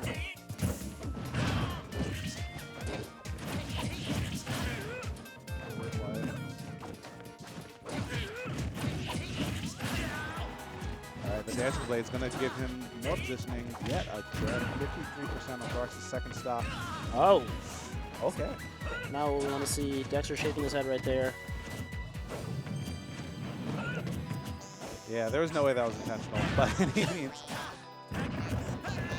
That's alright, because, yeah, Dexter's still in the commanding position of the set so far. Yeah, and just on the ledge yet again. And he's got a good read on these side Bs ever since this match has started. Now what does Dexter have left to finish this out? Good jump out by Zorax to get himself out of position, but this is where we saw game one happen before. All it takes is one up tilt to tell an entirely different story. Zorax can always make it back, but he's running out of resources. Ledge Trump doesn't get the back air to come out though. The upbeat, that's going to take it. Yeah. Decisive win by Dexter right there. And I always like how he waits to recognize which side his opponent's going to be on, because Fox can cross up really easy with that dash attack. Yeah. So always staying cognizant of that, always comfortable in the Fox matchup. And speaking of Foxes, yeah, definitely the year of the Fox. We got another one coming up, ZD. So this is Losers Finals? Yes. Yes, it is. Yeah. Losers Finals, and then we got Pink sitting on the winner side of Grands. So all MD, pretty much numbered like 2, 3, and Dexter's number 9 this season, but I feel like it's likely that he's going to move up.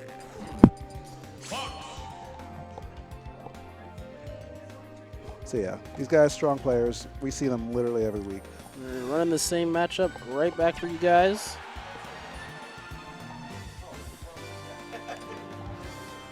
Pulling up the PR real quick. Actually, some stiff competition. Like Dexter may or may not move up. I feel like he might, but I'm not on the panel, so I can't say. Yeah, we'll have to wait and see. Yeah. Kree's the one with all the stats. Yeah. By the way, shout outs to Kree. Like, if you go on Twitter, Kree318, he retweeted a link with like the spreadsheet for everyone's data this season, which is ridiculous how much data that's compiled across different tournaments. It was like this, fantastic, rest in peace, the Cave, and like 4 or 5 other locals, even like the Forge and Sova. Like he has their numbers too. Definitely the go-to stats man for this region. So I don't have the stats up with me right now, but I feel like the ratio on these two, or the percentage on these two, is like 80% wins in ZD's favor. Like Dexter has some wins on there, and it's definitely like something that can happen. But ZD, he's really towering over a lot of the region right now. And you can see that in the play right now. I mean, he's got a strong lead. He's picking the spots real well, and he's catching Dexter having to swing. He's just catching them every time he does. Not fast enough to punish there, though. Gets an F smash for his trouble. But Yeah, that's one of those things where it's hard to predict where that will happen with Fox, but Z, I actually talked to him before. He knows those spaces or spacings to make his opponent go forward so that the up air will true combo. Character mastery.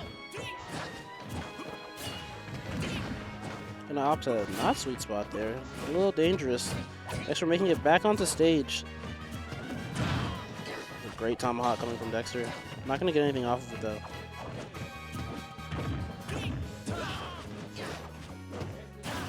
Nice. Yeah, catching him landing yet again. I like how Dexter's going for more up smash these days. Now it looks like he's using more of Marth's more unconventional options, getting every punch that he can. This could be a stock. Sends him straight down. Tippers Those are down. the punishes we like to see. Yeah. I'm pretty sure, people tell me this. Marth has told me this. I still don't believe it because I swear it spikes me all the time. But, the spike hitbox of Marth's down air is only active for, 1 frame, from what I hear. 1 frame? This is from what I hear. Okay? I feel like the Marths might be lying to me to make their, spike seem cooler. But, regardless, the margin for error on that is small. And Dexter was willing to bet it right there. Yeah, these two opening each other up right at the beginning of this game. Dexter with all the control of the stage right now. Oh yeah, it's only active on frame 11. It's actually 1 frame. I'm sorry I doubted you, Marth players. You earn your spikes for that.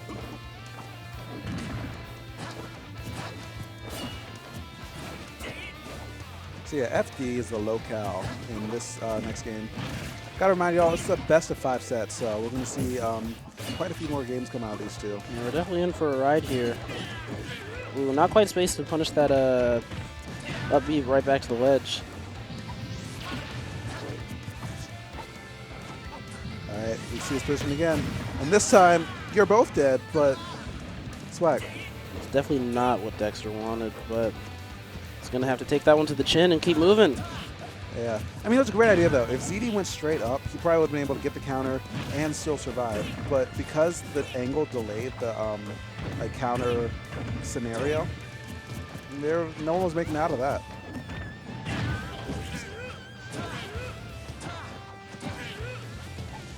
Good juggle so far, but that was just a little bit, all it takes is 3 frames for ZD to find his way back into it with an up tilt or even a jab coming out of frame 2. Yeah. Uh-oh. He had no invincibility. He had to do something. And he's still able to make it back with his up B, but 109% on him. It's not looking good, but now it's looking... He teleported. Into that bell was gone. He actually just disappeared. Dip. Gone. All right, we're going to game 3. Are we going to see a 3-0 from Dexter? It's looking like it's possible so far, but we saw Pink be up 2 games against ZD in that winner's final set. ZD was able to bring it all the way back, so he's no stranger to being down, but he's never really out until he's out. And that's just a mark to the adaptability of these players, you know? Definitely able to change the pace of what they're playing at and adjust to their players' options accordingly.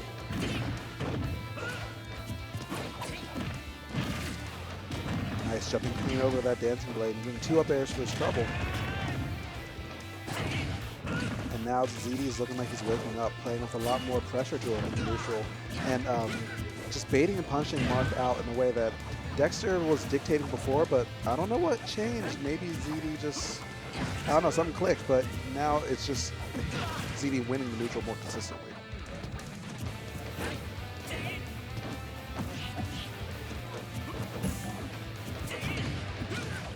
Almost landing the up smash after the nair, but not quite fast enough from the trigger. All right, we have a throw from Dexter here. Have him off stage. Still managing to make it back, though. The ledge trapping just wasn't quite sharp enough, even though he's getting a down tilter, too. That's going to do it. Yeah, the nair to up smash yet again. We saw it a lot. We'll actually see it a lot with ZD, too. And a quick 10% to start off that second stock. And now that's a great up air by ZD. Yeah, he just seems like he's playing more in Dexter's head so far. But Dexter still answering back. Nice run up and grab is going to give him some positioning. yet again. Yeah, definitely had ZD on the defensive there, but now ZD with all the stage positioning, the power shield. Not gonna see any shields break around here, baby. All right, these guys just flying through the air against each other, but ZD getting the better end of so many exchanges. Jabs down tilt though, nice to get something going, but the down air to up smash, good DI, still alive on the brink of the the blast zone, but scaring him away from that ledge. That's going to be Dexter's way to get himself back into evening up the stocks, but not in the percent just yet. Jab grab from Dexter. Let's see if he can open ZD up. Nice. Yeah, just spacing him out, hitting him with the space or the tippers, but ZD's going to put himself on the board, 32% on him only. All right. That's going to be game number 3 going in his favor. Yeah, we're going to game 4.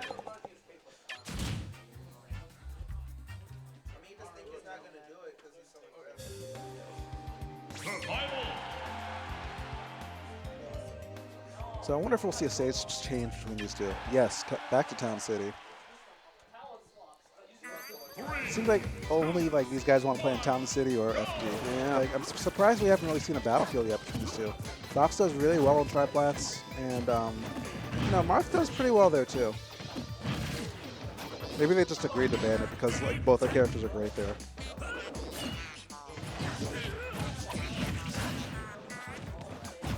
Could be the case, but right now we have no one really in the lead.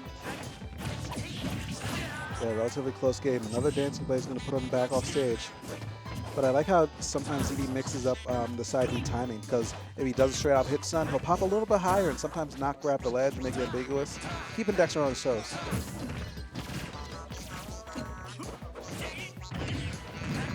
I love that forward tilt punch actually. Most Foxes will opt for a jab if they see their opponent air dodge through him, but ZD, knowing the percents, knew that was set up for a juggle position, and luckily Dexter got out of that untechable spin just in time to jump out. He landed on the ground. It was curtains for him, but ZD just going to call out Dexter's approach right there and run up with the up smash. Invincible toes. Something that people don't realize that sometimes when you're spacing against a sword character, you have to aim for their hand. And if you have invincible feet or an invincible anything, if you hit their hand past their sword, and sometimes including the arc too, since the arc of the up smash kind of intersects it, you can get some bigger punches than you think. That was a bit of a tangent, but it just kind of speaks to how much ZD has to think while he's spacing around a swordie. Unfortunate, Dexter missing the forward air because of the clank. Still definitely in the realm of possibility for Dexter. Ooh, and killing off the top. That looked like a melee up B. When you get the reverse one, they just kind of go wherever they feel like. All right, Dexter fighting for stage. And it's looking like an uphill battle for him.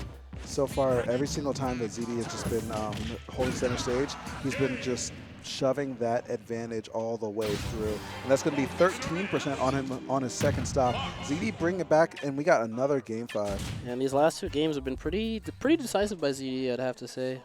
Definitely low percent on his second stock each time. I'd say he's doing a good job of catching when Dexter drifts back with his aerials, just running up, power shielding, and getting the punish.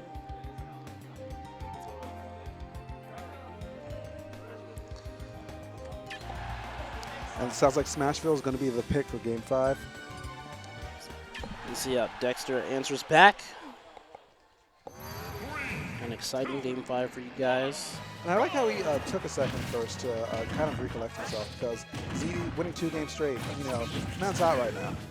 Still has a bit of momentum to him, so taking some time to cool off, maybe change the tempo just a little bit, and that might be enough to get him back in it. But so far, ZD is still playing with the same amount of decisiveness and deadliness that we saw in those last 2 games.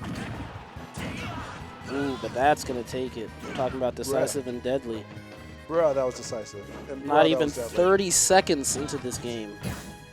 Yeah, can't count out Dexter just yet. You can still do it back straight to him, but it's a lot harder and a lot more stressful for you. Ooh! Is he? Okay. You see those sparks and your heart stops. Yeah, and now Dexter, even though he's behind, it seems like he might be awake too. He's still answering back big, 77%, and 2 like near-death scenarios that he could be in. He's doing a good job of keeping himself composed.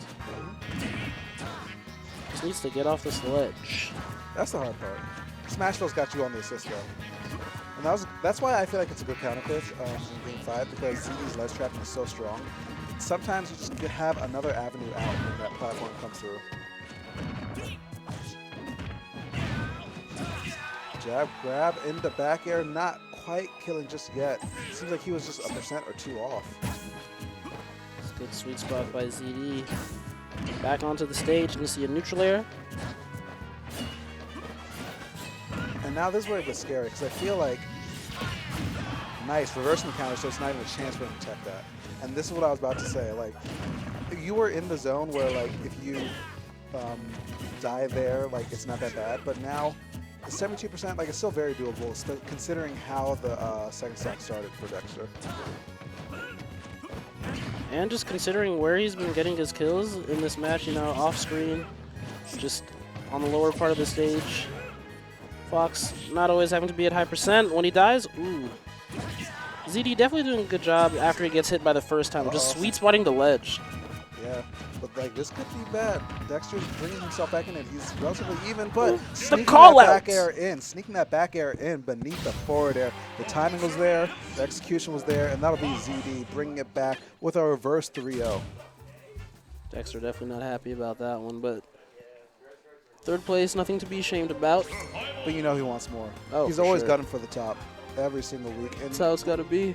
Yeah, with so many consistent top finishes, Dexter is always going to be trying to make those improvements. But to round out our Xanadu saga for today, we have some ads, but then we got grand finals right after this, so sit tight. Be right back.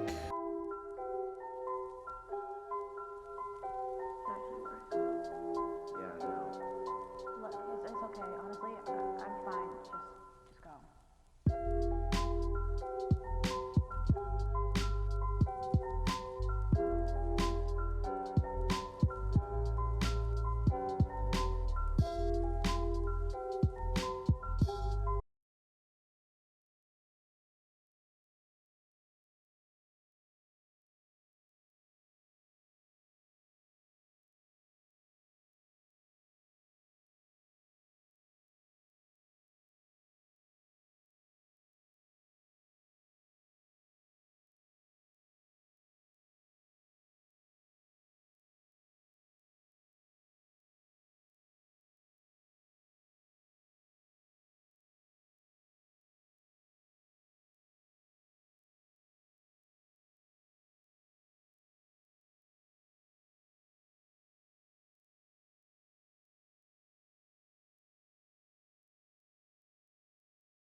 All right, everyone, we are back in it to win it.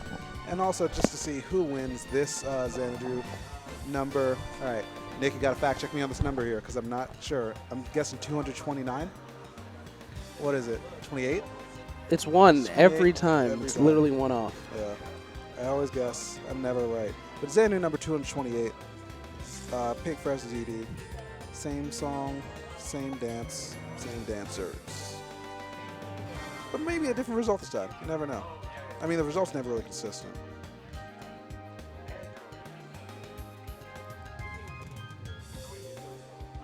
All right. So I'm just taking a second to pull up this crease stats to get the numbers between these two players. Because these two have played so much that I feel like their rankings would have to be really close. But in the meantime, they're already getting into it. Game 1 will be on Town and City between ZD and Pink Fresh. Pink Fresh just calling out these approaches right now. Not a scratch on him.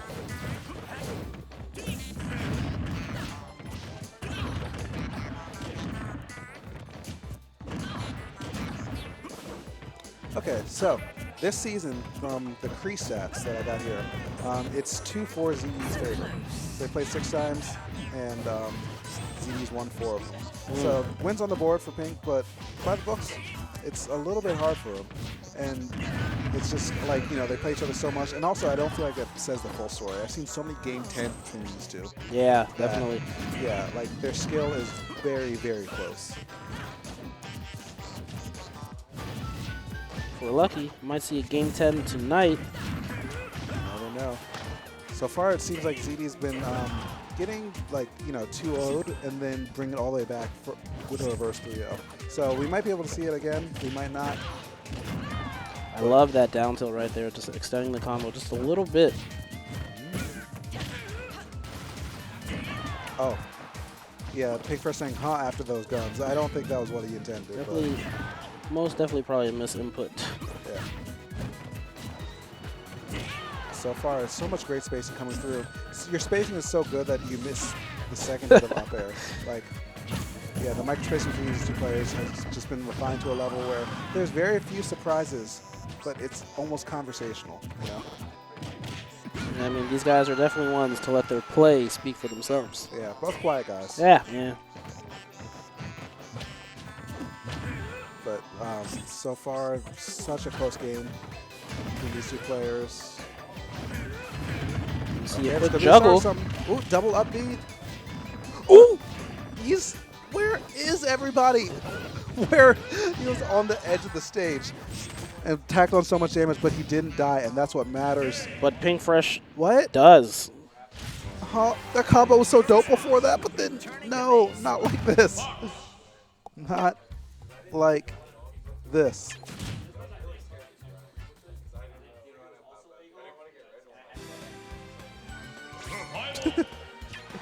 It'd be like that sometimes.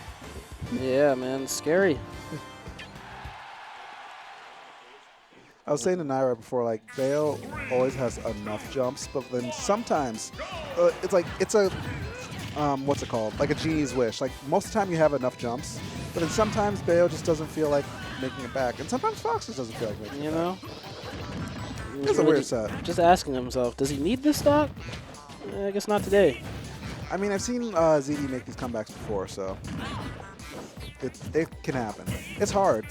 It's very difficult, but, like, you know, ZD was able to make these, like, reverse 3-0 comebacks before, so I feel like sometimes he just wants the disadvantage. It makes him play harder. I mean, it's a Zenkai boost, you know? Maybe he just gets a little power up.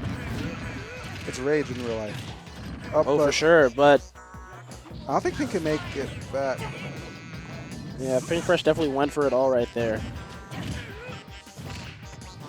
Attacks his jump. Well, there's a nice combo so far, but still, managing to make it back with a deep recovery. What is happening? You know, I have some answers, but I definitely don't have that one. Footstool down air. Okay, so, like, yes, I can break down what's happening, but on the other hand, like, there's so much weird stuff in this back and forth. Like, footstool down air, like 2 or 3 SDs, long combos that, like, aren't really killing. Even these guys are laughing because, like, they know how weird the set is so far. I mean, when you play each other so much, the realm of possibility really just opens up. Into infinite. Infinite. I wouldn't even be surprised if they weren't playing the same characters next game. I'm not joking. I mean, hey, if we can get an Iron Man out of them, you never know what to expect. Yep.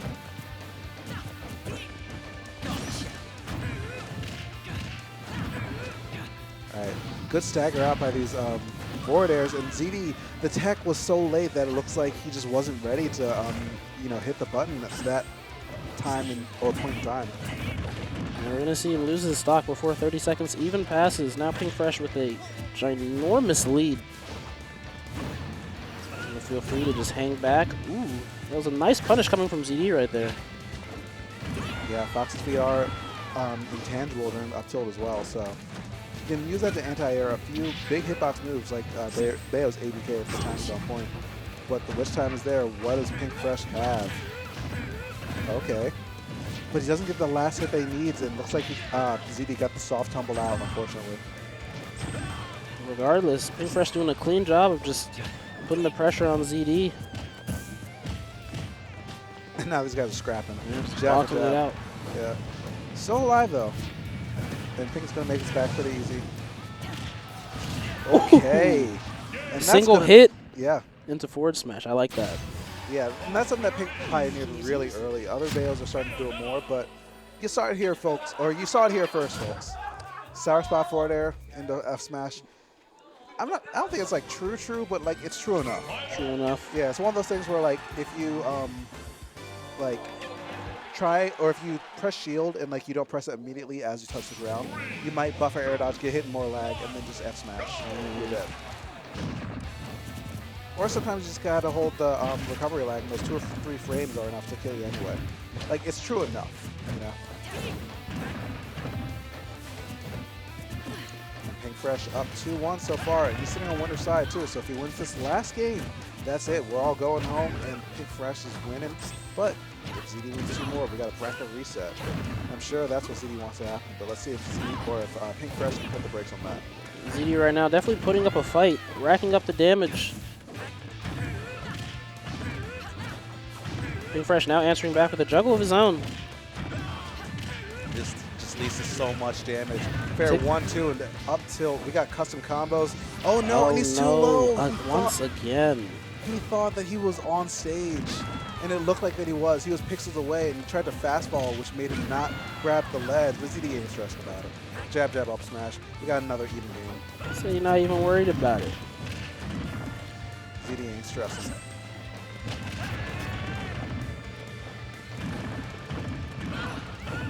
Alright, custom combos with ZD as well. Taking him laterally across the stage with these jabs and F-tilts.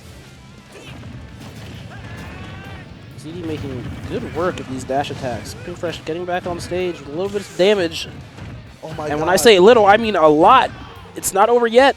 And this all started from one like slide off from a jab. And now ZD stock is forfeit, all off of one misspaced advantage.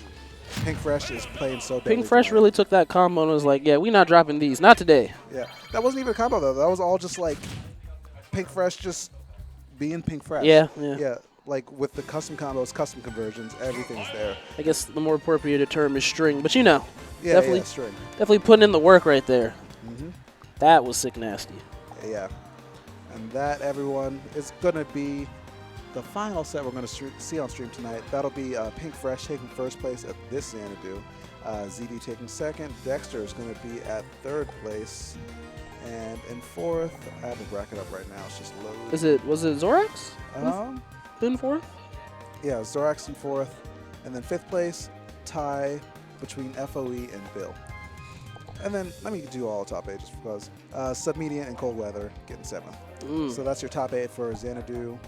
And this week, we still got more Smash action tomorrow night in Melee. So make sure you tune for that. And then also we have, you know, the FGC night, so every Thursday. Yeah, definitely tune in for those too. Got some hot action from all the games coming to you throughout the week. Yep. And before we say goodbye to you tonight, I would be, you know, the worst commentator in the world if I didn't talk about Smash 4 Bootcamp one last time, because the voting phase is in session. And if you have a favorite player and they're still live, you got to support your boys. There's the link right there, smash.gg/S4BC. And we have the compendium up as well. You can get yourself like some of these playing cards. You can get yourself a nice red VGBC hoodie. And let me tell you, that joint's soft. It is the like softest hoodie I own. I'm not even killing. I'm not even shilling here. Like, that is the softest hoodie I own. So some quality stuff in there. I mean, who here doesn't want playing cards with 0 and Nara on them? I'm picking up some cards. The hoodie's nice. But I mean, the cards are nice too.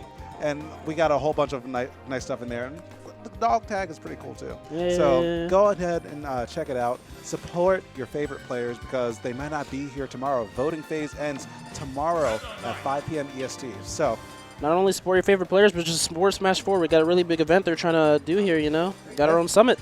Yep, absolutely. So make sure you keep posted for that. And make sure for more updates and more just, general Smash nonsense, make sure you follow me on Twitter at jdog926. You can follow me at B_Samto. And make sure you follow VGBC on Twitch, Twitter, YouTube.